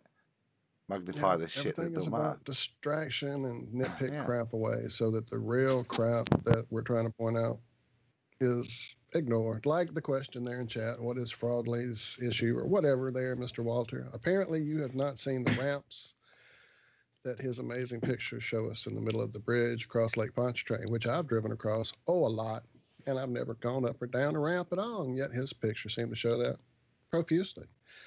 And if you do the math for the curvature of his little picture, then we live on, I guess, one of the moons of Jupiter or something, a little tiny ball. I mean, it's just idiocy to believe that. That's a good point.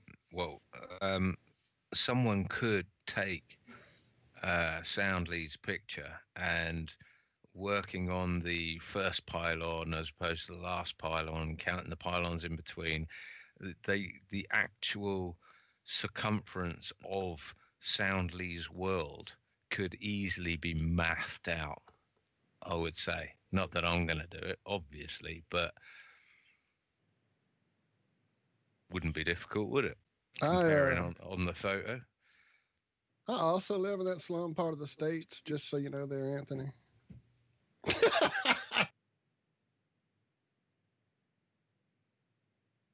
Oh, sorry, I just was reading comments. Fraudley is just a deceiver from a swamp in a slum part of the States. He thinks has got earth curve over just 16 miles and makes us the size of a basketball. That's all cool. I'm going to go get my pet alligator and we'll come talk to you about this slum, sir.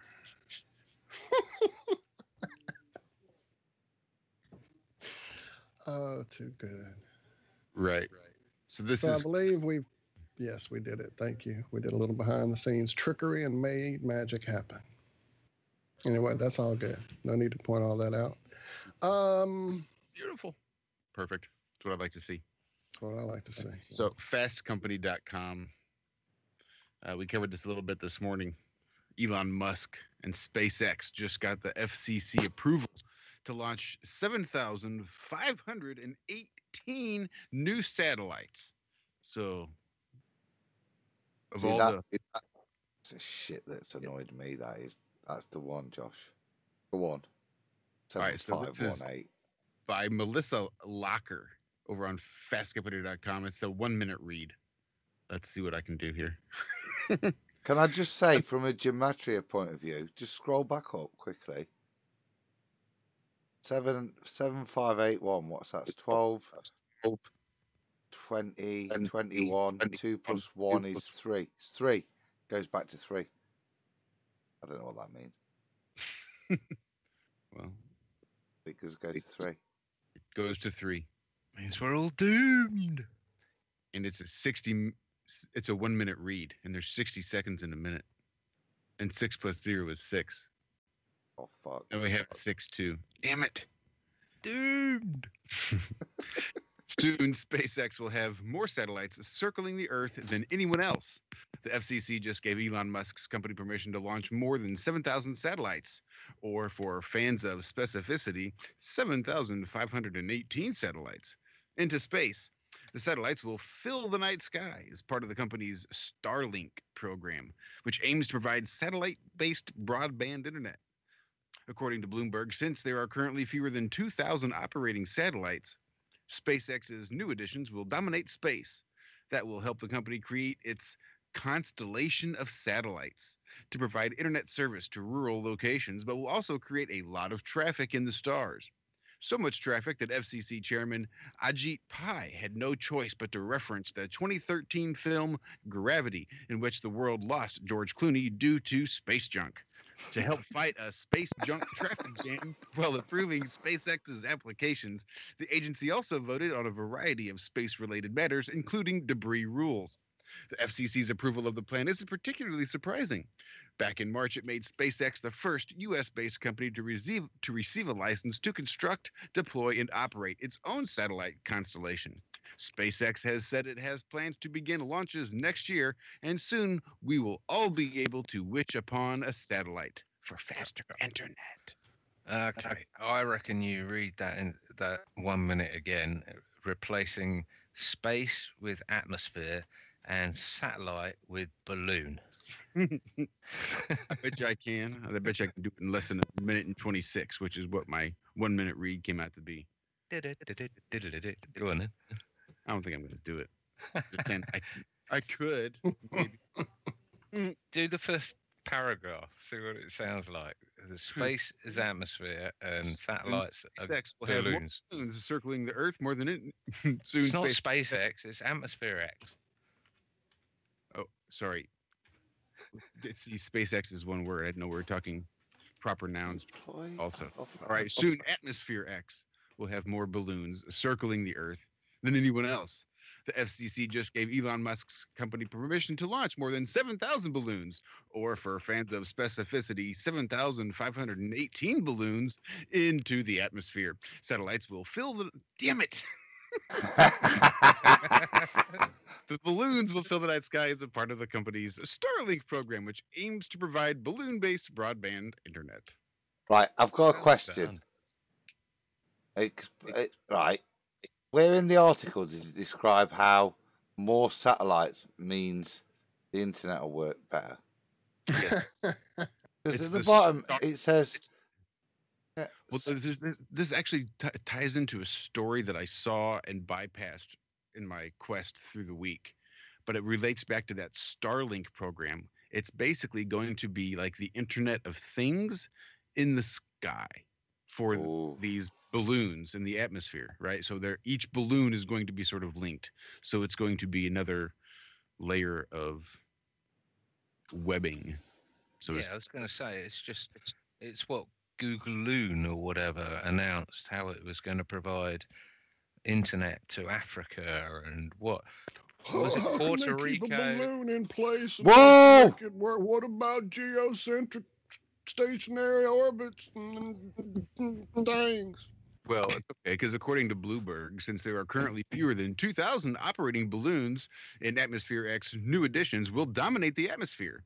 That will help the company create its constellation of balloons to provide internet services to rural locations, but it will also create a lot of traffic in the atmosphere. I'll just throw that one in there. Sorry. That just makes so much more sense.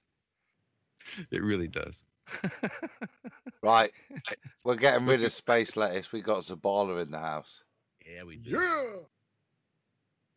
There we go. I'll stop sharing. I just wanted to get that out there. That made me laugh. Zabala. Hey guys, the Flat Earth Man, the Flat Earth Guru, is giving out a CD to everybody here. Cool. Hey, Is that tell not him just he needs to come on our show. Okay. Yeah, tell Alex we'd love to have him on. Alex, yeah, Alex rocks, man. Yeah. Tell him I bet I can be more country than he can. I can go back to the stump, boy. So what's been happening, Zach? Well, we just got done eating dinner. What'd you have? Chicken and roast beef and mashed potatoes and green beans and carrots and squash. So you took the chicken and the roast beef. Oh yeah, I had to taste them both. Chicken was dry. The roast beef was excellent. Cool. It was almost more like prime rib.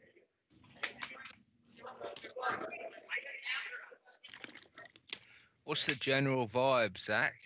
How's it going down? Are people excited, or is it tailing off? What time of day is it there? 20 it's questions. 7 o'clock just now. It just turned 7, but no, Flat Earth Man or Flat Earth Guru is getting ready to perform for an hour here. All right, awesome. so that's dinner time, about to get ready for the evening performance. That sounds awesome. Bloody hell. Yeah. It's gonna be cool. Have all the speakers done, Zach? Yes, Robbie's gonna give a final goodbye and everything at the end after he's done performing. Hey, Zach, But, will you yeah. do me a favour? Do us Yeah. a walk round of that room. 'Cause Okay. let's have a little this is- snifter. This is the very smart mechanical chemical engineer. Nice. Tell him to get on the show. Get all of them. On the IML media right now, the group. They're wondering if you'd like to come on the show sometime. Good. He's gonna give me his card.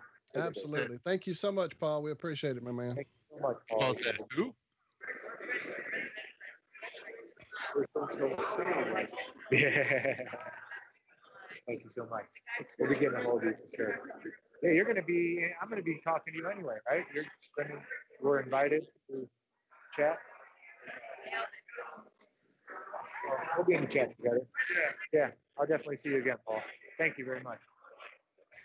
Nice. Yeah. What's the venue like, Zach? Is it nice? Yeah, I was gonna say go look at the vendor tables. I want to see some of the merch. All righty. Well, the actual hotel and everything. Is it a nice hotel? Yeah, go Yeah, take it to the top for us. The view from the roof. Coins. Ooh, coins! Go back to the Go back coins. to the coins. I still haven't got my flat earth set from the original stuff. Well, Gary hasn't howdy, sent them me today, yet, good? you know. That's because No, Gary's yeah, a complete still need shill, to isn't get. he? I need to get the. I want to get that other set too before it's gone forever. That set that Candy has and the 3 set. You know, the set of 3 coins. Yeah, Gary's got them. I booked them. Did you guys see that one? That was pretty Oh, good. wait, those? I thought these were the coins of the Flat Earth Conference, the UK conference. No, these are stickers. No, I'm talking to Adam. There's too much going on. I'm gonna shut up. We'll talk about it later. I'm confusing him. Wait, go back to the posters. The stickers were good. It said what NASA says: reach for the stars, but the sky's the limit. I love it. I love it. That's awesome.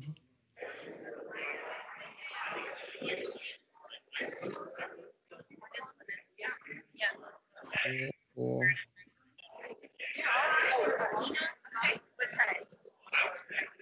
Great book there, Henry's Oh yeah.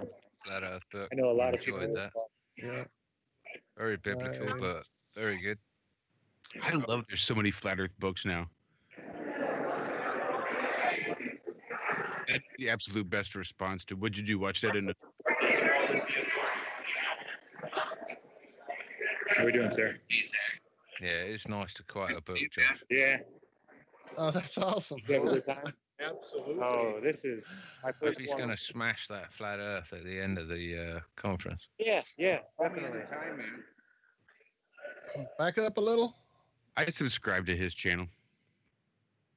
They said, I'm going to try and get just mine. Oh, sorry about that, guys. I've seen him on Sun and Moon as well. I'm pretty sure that's right. Much appreciated. You want to start a channel that's called Truth? You can put what you believe the truth is on there, man. That's Is what that I a gyroscope I see? Yeah, we got to go looking for it. It's not going to. They're not going to tell us the truth. Curiosity sometimes is the catalyst for that certain. Yeah. Thank you, Love all Robert. those bottles, man. And there was a bunch of stuff here, but it's all they closed Yeah, down. everybody's packing up. That's what I thought. That's why I was. These people are packed up. We'll have to catch you when you're not on door duty, Zach. When's the end of the conference, Zach? Today. As soon as Alex gets done performing. How come though? I mean, it's I know, Friday night. I know. I didn't get that either, John, at all. It started yesterday and went on a weekday, first part of the weekend, and then it's over. Jen Garcia's folks over here. I've got to say, that's mental. Unless Yeah, there's but some see, sort of holiday going on. Yeah, that's it. I know the way it works.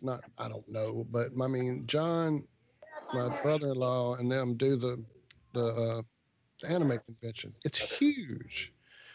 And you plan it for the I got weekend to speak for with Ben every for a reason. little For bit. I did get speakers' a convenience, for guests' convenience. You just do not plan a conference on a weekday. It doesn't work for anybody.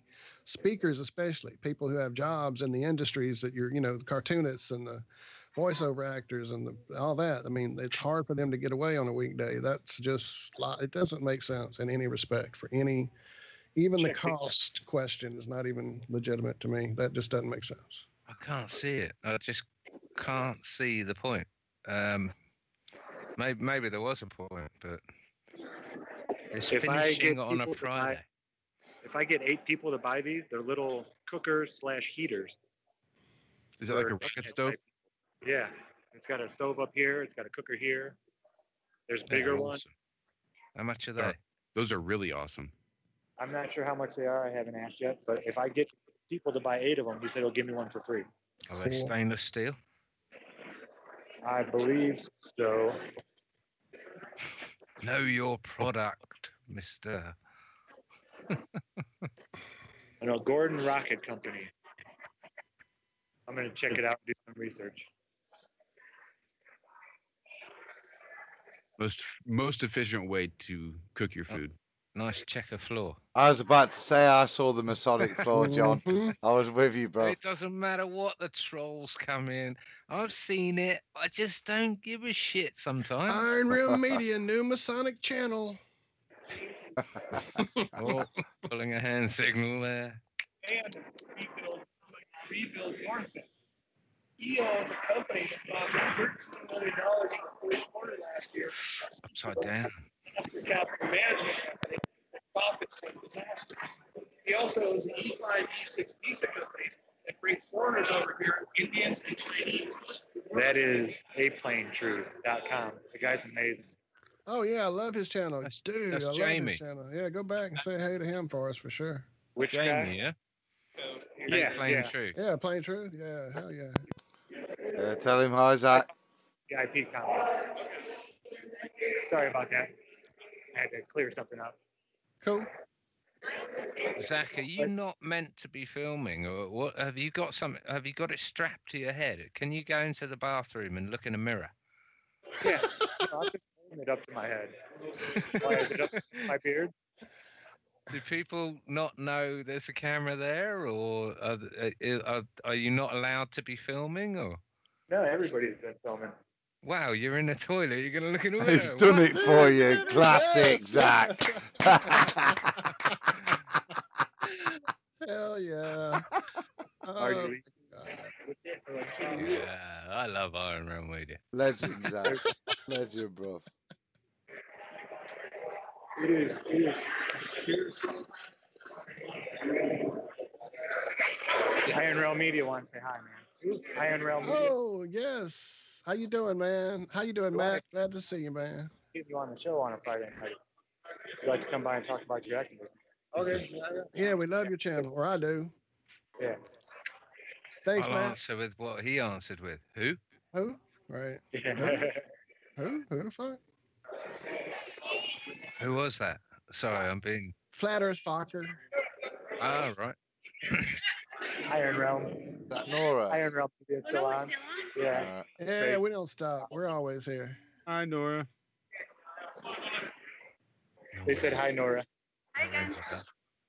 Tell her come get on the show with us soon. Yeah. They just wanted to show the, wanted me to show all the stuff. Mm-hmm. Yeah. Are you going to show Flat Earth Man praying? Yeah, a little bit if they want to see it. Yeah, I'd love to see that if they can. If we can, I don't want to get you in trouble. Oh, yeah. I want to pick up a copyright strike. Yeah. Yeah. Now you guys got to say something. Yeah, we're on for a marathon broadcast. When does conspiracy guru music guy come on? In a few minutes. No. Oh, blimey, you can hear me.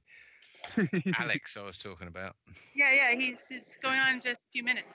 Cool. Excellent. Excellent. Oh, we You might need to have come an hang out with us exclusive soon, there. Nora. What? You need to come hang out with us one Friday evening sure, yeah. soon. That would be amazing. Yeah, we'd like to have Okay. you on proper. You mean like be on the show? Like Yeah. really be on the show, right? Not just hanging out with Zach. Yeah. I always avoid you.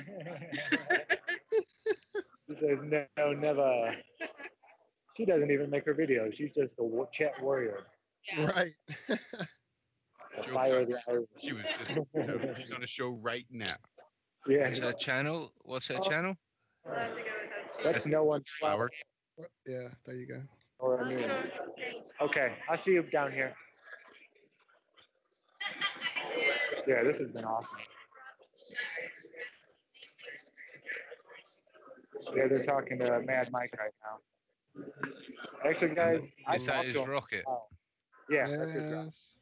I talked to him for a while. He seemed very genuine, and He's another one that's been hung for no apparent reason that I can see. he Yeah, was potentially it could be dodgy, but just sit back and wait for them to hang themselves with the rope that we give them. Yeah, he actually, I might be working on his next stunt. Yeah, or they may That would be crazy. actually genuine. You know, Yeah, most he people seemed- are no, genuine. you know- Most of us are genuine. Sorry, I'll stop ranting. You know how you get a vibe off somebody and it's just, you know. Right. I Yeah. trust your vibe sense if I trust anybody, Zach. My goodness. I Yeah. got a very good vibe from him, for sure. Yeah, my problem never was him. My problem was all the coverage that got put with him and Tim Osmond's bullshit that got heaped upon it and all that. Yeah, I could understand that. The bad spin the story got, that it No, just he made was it so look stupider. touched by how many people welcomed him here and just showed him so much love. Is he a flat earther yet? Oh yeah. Oh, yeah. well, he never was before, was he? There was everyone saying, yeah, but he's not a flat earther. Why is he that going to other put guy- flat earth on his rocket? That other guy's not a flat earther, who claims to be a rocket scientist or whatever.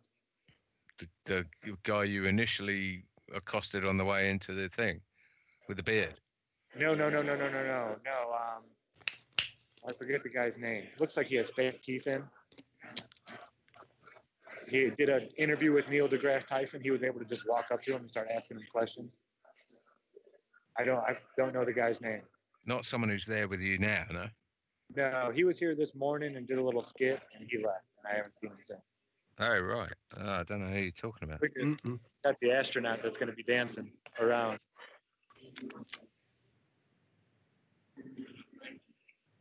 Wait, what? No, you Look lost me now. We have an astronaut here. Throw him in the pool. See if he survives. Wicked gloves. I love the glove. Oh, I love it. Yeah. Smell the glove. What? Bring back, call back, Spinal Tap. Nobody? No. You need any help? Smell the glove. Come on, man. should really be fingerless if they're going to be authentic. Yeah, they're like Mickey Mouse gloves. It's so appropriate. And why is he there? He's just gonna be dancing around while the guru plays. Okay. Nice check of Looks like floor. he's actually could be talking too.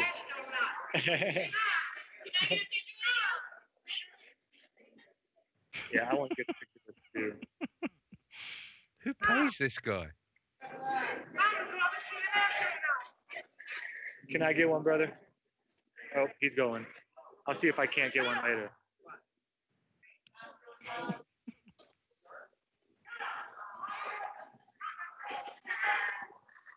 So speaking of conferences, we need to catch up with Gary John again.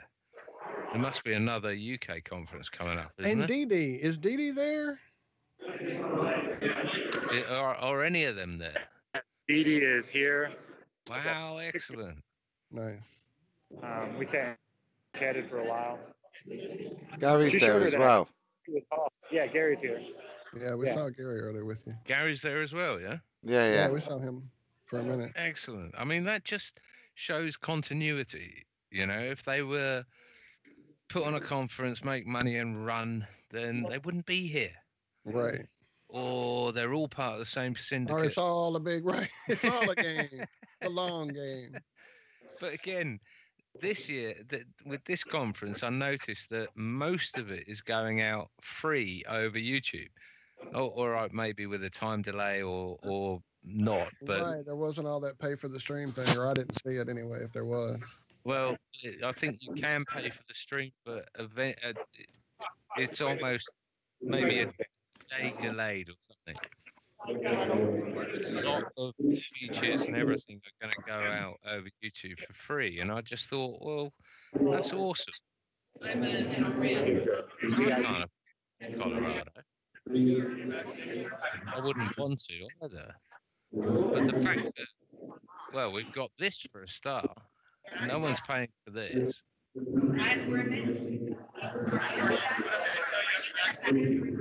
And even Zack's ticket was paid for by conference. Is that right, Zach? Sorry, I don't want to misquote. There's Ace McLeod. Just walked in. I'll definitely say hey to Ace for us, for sure. Oh yeah. He's a cool guy. There's so many cool people here. I think this is great. You have no idea.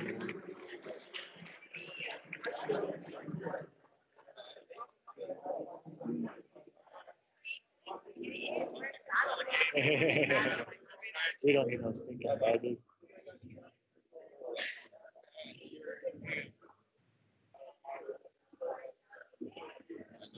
So in that room to the left, Zach, is that like a bar, a sort of staging area, or? You guys already hooked me up, so I want to be a thief. Iron Realm Media. Yeah, we get a lot of that. Who? Who's that? Right. Jeez, how long we been at this? Group of guys that I get We've got to get a PR department together. interview people and stuff. Nah. We can get far better under their skin How to make fun of the Brute Squad here. by being crap. We got that nailed then. We've made it an art form. I was going to say, I thought that was a fair assessment, John. You see, we staged a whole first segment to put off trolls in order to bring gone. this gold that will be analysed for years to come. Right, right. Exactly. Are we getting the music? Genius. They'll call it genius. That's what they'll say. How cunning was that? You know? Right. We spent a whole hour and a half putting people off listening any further, unsubscribing left, right, and centre, just so Thumbs that we down. could get this. Right. Got to keep out the riffraff somehow. Well, this is it. You know, the last thing we want is PR. That looks like Santos. I was gonna say, is that Santos? Give him a big hug from me. Tell them it's That is just just for awesome. you. And that's what I say. That hug's for you. Oh, goodness. I'm a ticket to the next bandwagon.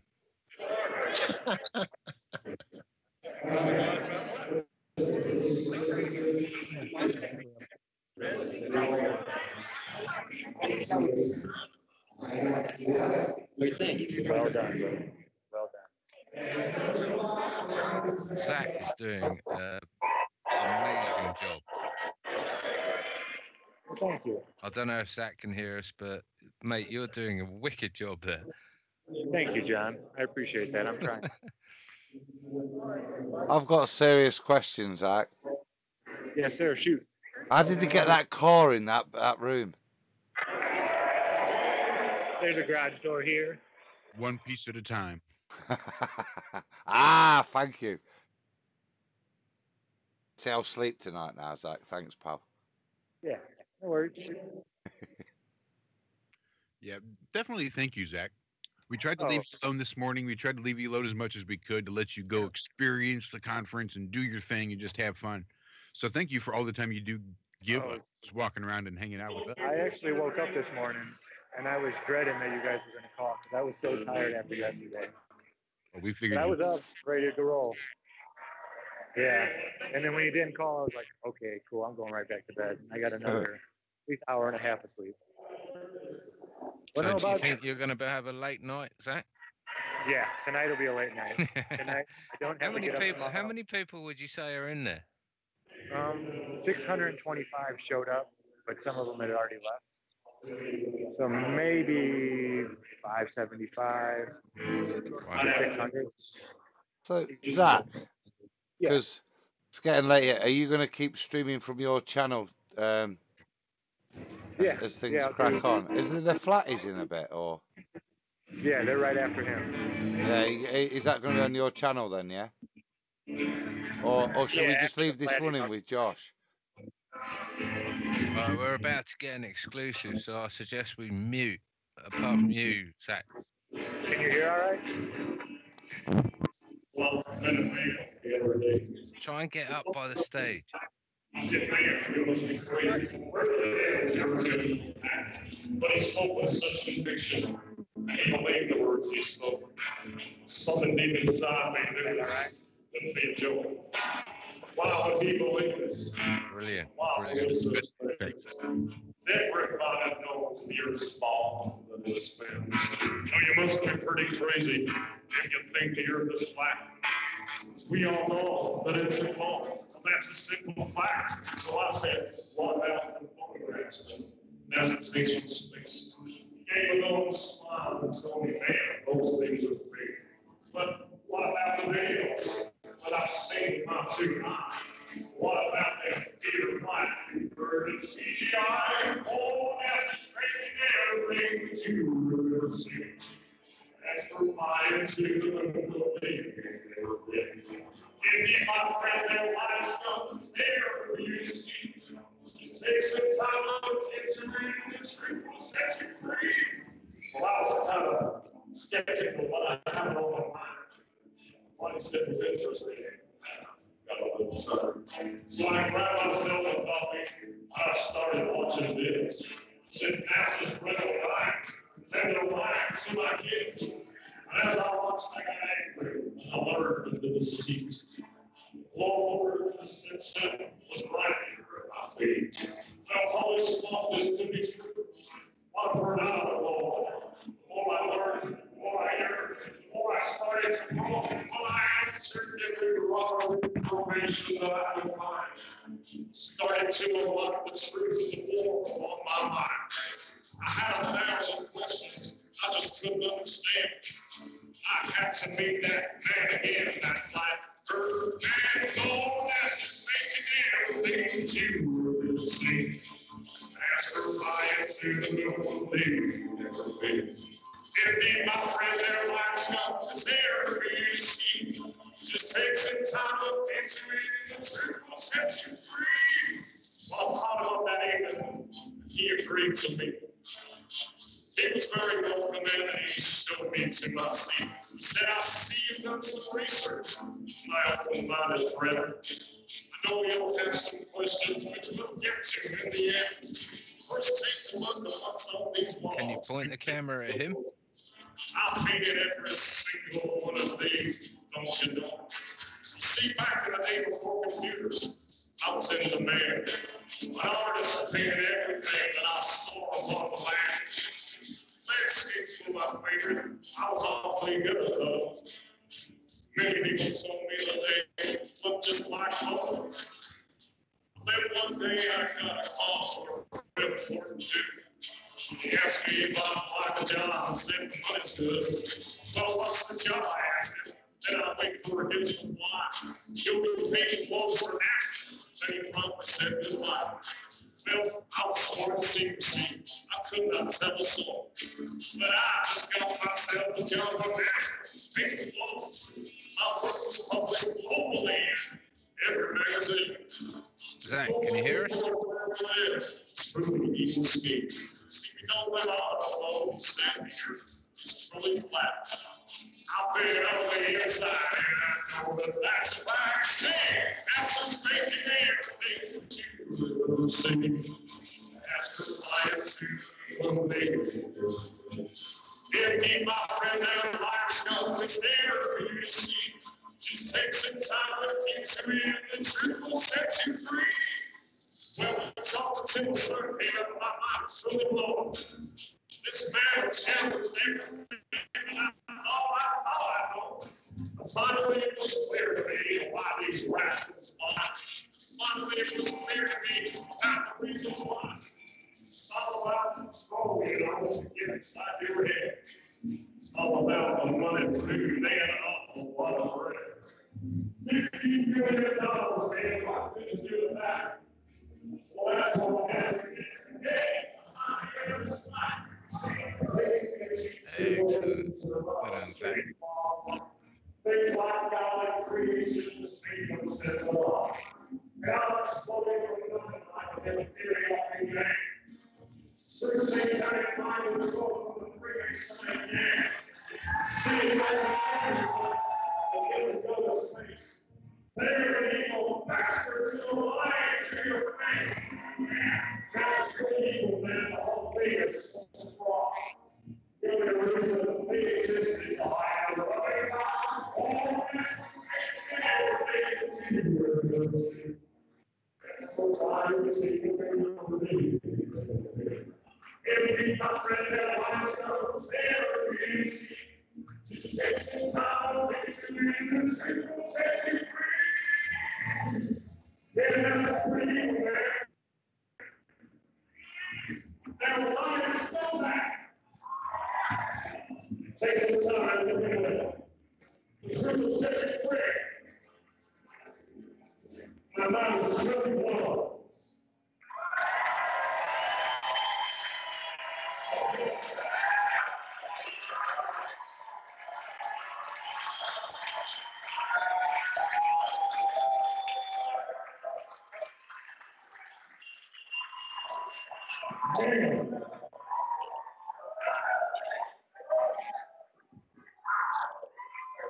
I would much prefer The sound all right? I love each and every one of you. Brilliant, mate. That What were you was saying, cool, Josh? Zach. Thanks. That's awesome. I'd much rather have people say "who" when you say in real media than to have an entire room of people jump up and start cheering. Hell yeah. Did you And Did you that notice puts me that? to sleep Have at you night. heard about what his album did today when they released it, or yesterday? Mm-mm. Go look at the billboard. There's news. Say- I haven't seen it, but they say he's number 5 on the billboard in 2 days. Say again, Zach. He is number 5 on the top 40 billboards or whatever, top 100 billboards in the U.S. Who? Alex? Yeah, that's what I was told. Yeah, I don't know if it's 100% true, but I can look it up right now. yeah, please do. I'd like to know how accurate that is. Well, I'll tell you what, that's Billboard saying a lot. 100. Oh, he's 100? I just pulled it up. the Billboard's Hot 100. Well, in amongst commercial stuff and everything. Let's see. Eminem is number 98. Wow, he's 100. Get the shit out of here. What, on commercial stuff as well? I'm still not seeing him, to be fair. Wow. Originally, they said he was number 40. Take care. Yeah, you too. Have a safe trip. All right, guys. Take care. I saw you spoke to more guy earlier. Is he still around? No, he had to leave. He's got a 30-hour ride, and I have to be home by Monday morning. Monday afternoon. Good to see you got there. Yeah. Oh, yeah. He and I hung out a couple of times. Went for a little walk. Yeah. Good Yeah, guy. so he'll definitely be coming up. Oh, yeah. Very cool. Yeah. I would have to know which chart he was actually on. Breaking and entering, emerging artists, pop, rock. Yeah, there's so many charts. How would that not be country? Top flat Do you earth. know Billboard chart he was on? I don't know. Somebody said it was number 5. I think it was country music. Okay, it'd be under country music, I think. Thank you. Now that I could see. Yeah, country music, definitely. About the ISS and all the wires. This is just a couple.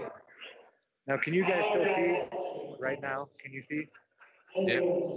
Okay, cool. I'm going to turn off my screen so it's not bothering people when I get up there. Okay, I'm going to head back up. You've gone vertical there. You need to go horizontal. Yeah, I'm IRL media.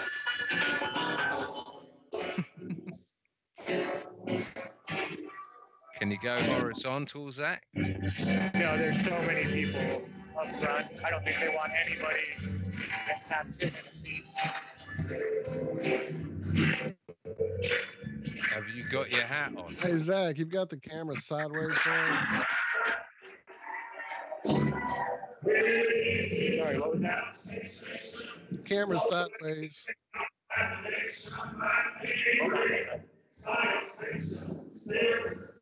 Now we'll take you to the Flat Earth Conference on the equator. Okay, what was that? What was that? Your camera is rotated. You're sideways. How's that? It's rotated. You're gonna have to like readjust the whole thing. Turn your screen back on and fix your camera. It's locked into the wrong position now. There you go. Is that better now? Yes, sir. Okay. Here I go. Right, Josh. Are you there, Josh?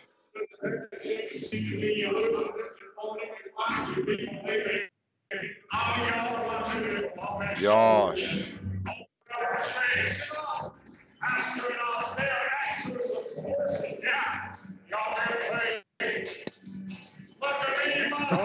Darn Coriolis effect. I'm here, Adam. Are you able to dial in, bruv? I'm going to have to hit the hay, I'm afraid. But it's a shame to stop it.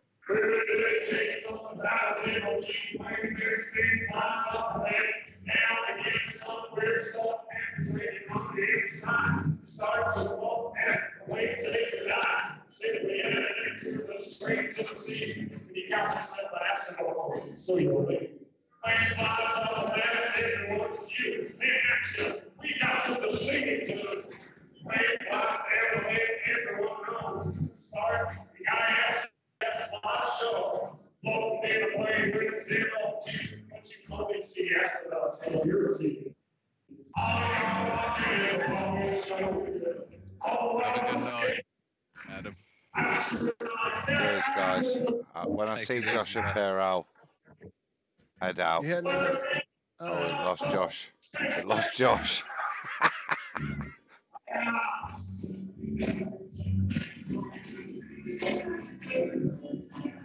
Look at that. 500 people. listening to a live performance of amazing. Tell us this was going to happen 5 years ago. Oh, shut up now. I'm with you, John. I'm with you, bruv. Adam, take care. Feel better, man. Been a great night. Thanks, everyone. God bless. I'll see you all soon. Thank you so much. Bye, guys.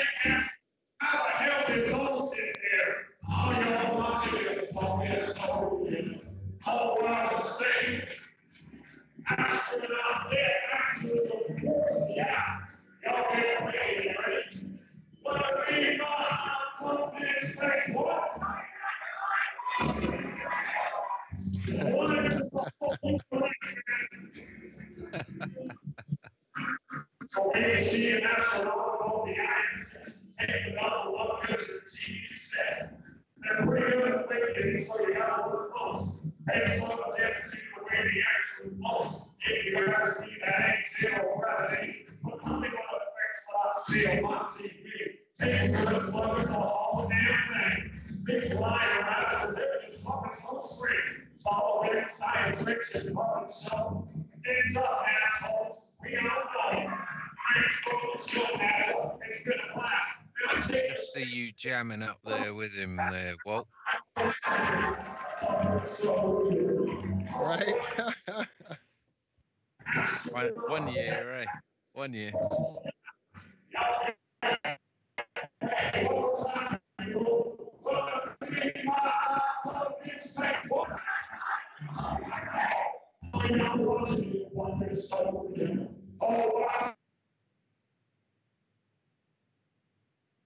You're watching the Flat Earth Conference 2018 in Colorado. Happening right now.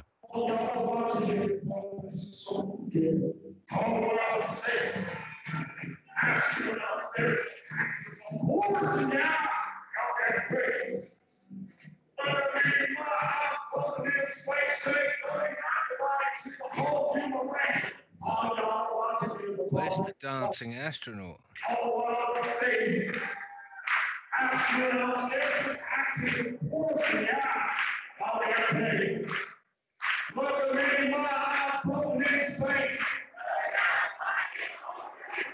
Thank you.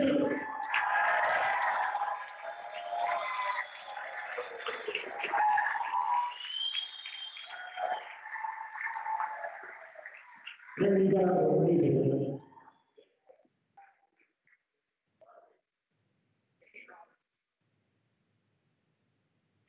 That looks like such a laugh, Zach.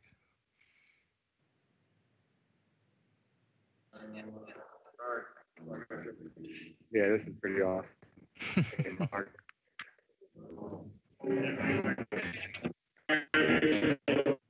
Zulu on.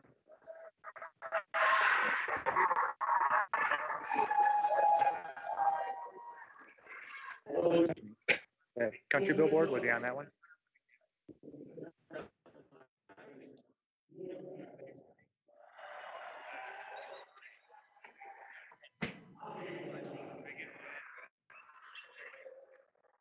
Hey, Zach, can you hear us? Yeah. Just want to say thanks so much for bringing this to us. It's absolutely brilliant. I'm going to have to knock off shortly, but I really need to be thanked. But yeah, thank really you. Appreciate it. Yeah. You all made this possible. So, thank you so much. It looks great, mate. You soak it up and enjoy every minute of it. And yeah, I'll catch up with you shortly. All right, you John. I love you, man. It's easy to the kids. It's good for you right now.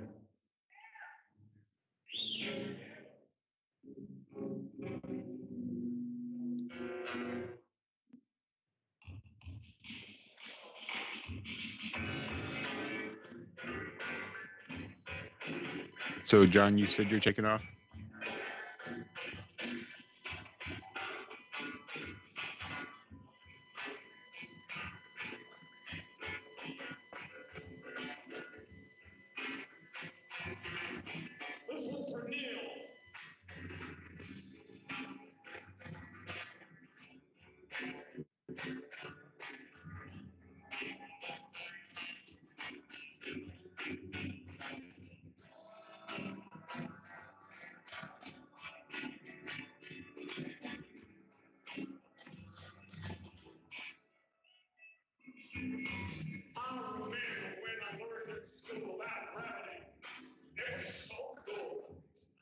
teacher that knew it all.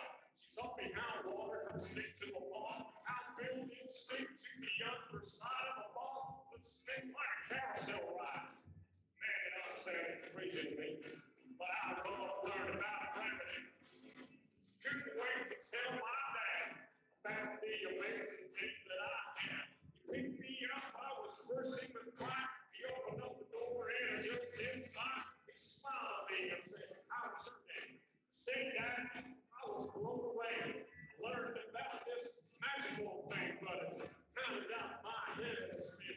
I learned about this Meakin guy went out and fell on his head. He surmised that there must be a force that's pulling it down. And everything's being sunk to the ground. I'm not going to get to bed, am I, Josh? People, the buildings, the oceans, and all. Some of us written in history didn't have discovered gravity. He just looked at me and said, "Don't believe in gravity. Don't believe in fantasy. Don't believe how the fear is out there. It's never been proven by the teachers who were kids. Yes, they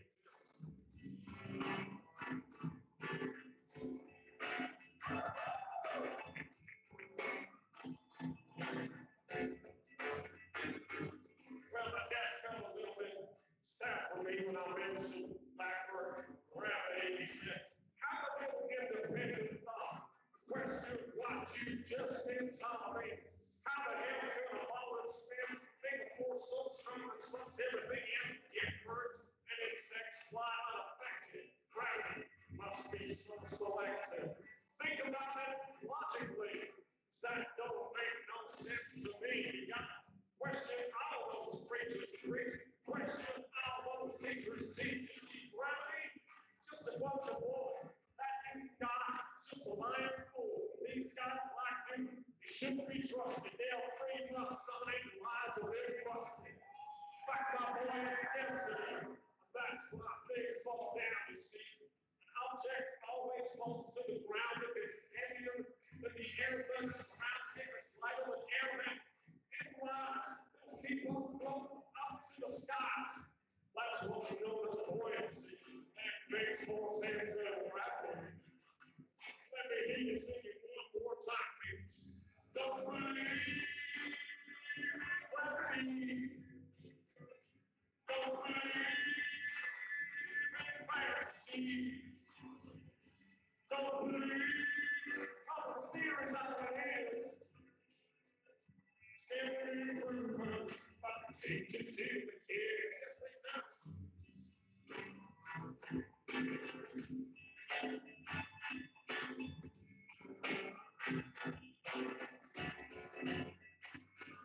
They said, "I'm sorry, son, for bursting your bubble. But that kind of thing came to get you in trouble. These theories, they try to put in your head. It's all just pseudoscience," he said. "They'll have you believing in all kinds of crap. That gravity nonsense belongs in the trash. Believe me when I say to you, there ain't no gravity that lasts the truth." Well, my daddy made me think that day.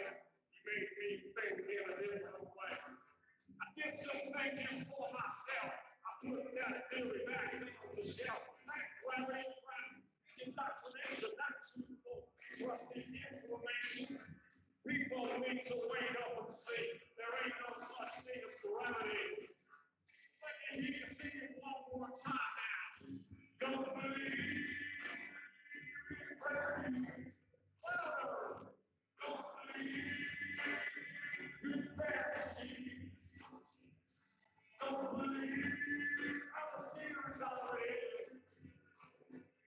Still being proven by the teachers who can tears one more time now. Don't believe in gravity. Don't believe in fantasy. Don't believe how the theories are is. Still being proven by the teachers who can tears.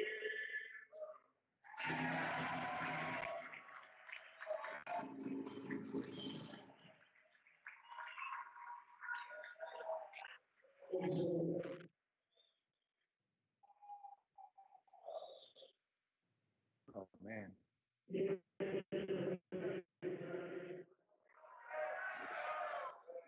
I didn't get to see Noxie's presentation, but I heard it was awesome.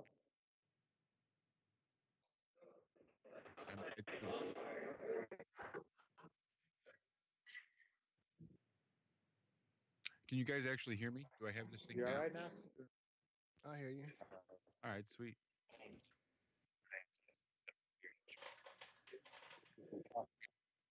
IRM doing Friday night show on IRM. Yeah. Yeah. Oh, you're like live. Yeah, yeah, they're looking at you Hey, right what's now. up? What's up? What's up, man? What's going on, everybody? How you doing, man? We need to get you on here soon. Yeah, it's so much better to hear it out here. Blasting in here. Right. Yeah. Yeah. Smart man. How's this project going? He's done. He's going to be putting out the video here real soon. Nice. I'm excited. I can't wait. I don't know if people know, but my bag got confiscated when we came to the airport. Yeah, I had a whole contraption. Link we can turn a solid to a blue. Damn it. So I can try to stand up with it. Really awesome. So, I was trying to take everything, but still some sand left. So when they see pipes and sand, it just doesn't look good. It's like it's not a powder. You know, they were like, no. And I'm like, no, I can get the sand out, but I can take my thing back in and take it back out the airport. I take it out and carry it out through the airport. You know what I mean? It just looked crazy to do, you know? Yeah. So, but we still did our thing, man, in the presentation. Yeah, everybody said it was awesome. Yeah. So I was stuck on door duty here, but yeah, so I'm proud of that. But when I get home, I just want to check a few things in the videos because I think I might have did a few equations wrong. And one thing I hate to do is put out misinformation. yeah. You know, that's my main thing. I always talk about it. Yeah. We know a couple of guys that might help you with that. Out one more time. I'm going to put it out on Paul's channel. You know? Oh yeah. Nice, man. We can't wait. No doubt, bro. Yeah. Are you going to be in the lounge later? Yeah. Awesome. I'll see you there. Heck yeah. Love you, Noxie. Oh, he's awesome. Yeah, I like him a lot, man. A lot. I wish I was there hanging out for sure. Next year, you'll be here. All right, I'll head back in. I'm about to have to head out of here, though. I'm kind of, I don't know, feeling a bit off suddenly. Yeah, my hand's getting shaky. That's cool. You've been doing a lot, man. Go get you some more fun. Have some fun there at the end. Yeah, just text us the location of next year. Yeah, find out what you can. Hug everybody you can. Thank you so much, Zach. Love you, brother. I'm so glad you got to experience that.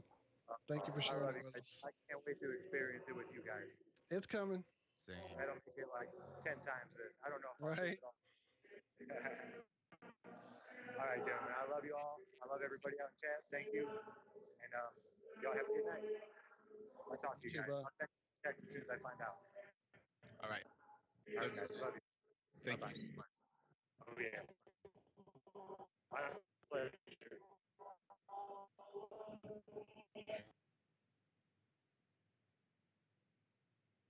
That's super swell. We may have lost him. Sorry, Constance. I didn't see your message soon enough.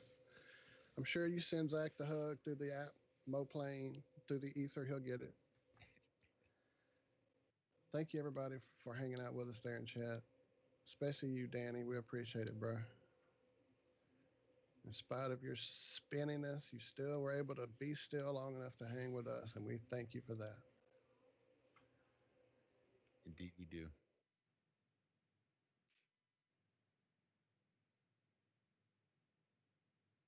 That said, you got anything? Not really. As I said, I'm feeling suddenly not great. I don't know. I hope I'm not having another kratom flare up, but my stomach just got funky. Whatever I ate may not be agreeing with me though. So, anyway. All right. Well, then there's no reason for us to stick around, I reckon. Nah. Thank you all. It's been a great week. Wonderful conference. Amazing job. And we damn sure will be there next year. Damn Skippy. Right. Let me just find me some music. Pop the camera on for a moment before I go. I don't even think we're presenting. There we go. But that might have been because I turned it off. Go ahead and leave it on.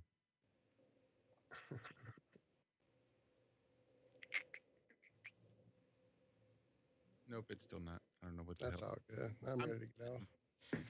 All right. Thank you, Josh. Thank you, Walt. It was a pleasant day. Yeah, it was cool. Tell you what, Ironworks works a lot better when I wake up on time. I'll tell you that much. It is smoother for sure. So big thanks to Brendon Daley. Sorry we couldn't get you in here like we'd hoped. I'm really looking We'll figure it out. Hear what you've got in store for the future of FlatEarth.com and what you got in for the Facebook group, the Future of Flat Earth. Looking forward to your part 3 of your docu-series detailing your exploits there in Honduras. I think that's going to be awesome. And another big shout out to Zach. Thanks again for all you're doing there in Denver, helping keeping us in the loop since we couldn't make it this year. And with that, I got nothing. Love you. Love you, sir. Love y'all. All right, we will see you all right back here next week or before then over there on TFRlive.com for the Ironworks Tuesdays and Fridays, 4 a.m. Central to 6 a.m. Central. Then right here on Friday afternoons, 4:30 Central to good God knows. Look, it's almost 9 p.m. That's gross. All right. I'll see you right back next week. My name is Josh Corey. Have no sphere. We'll be back next week. Bye-bye.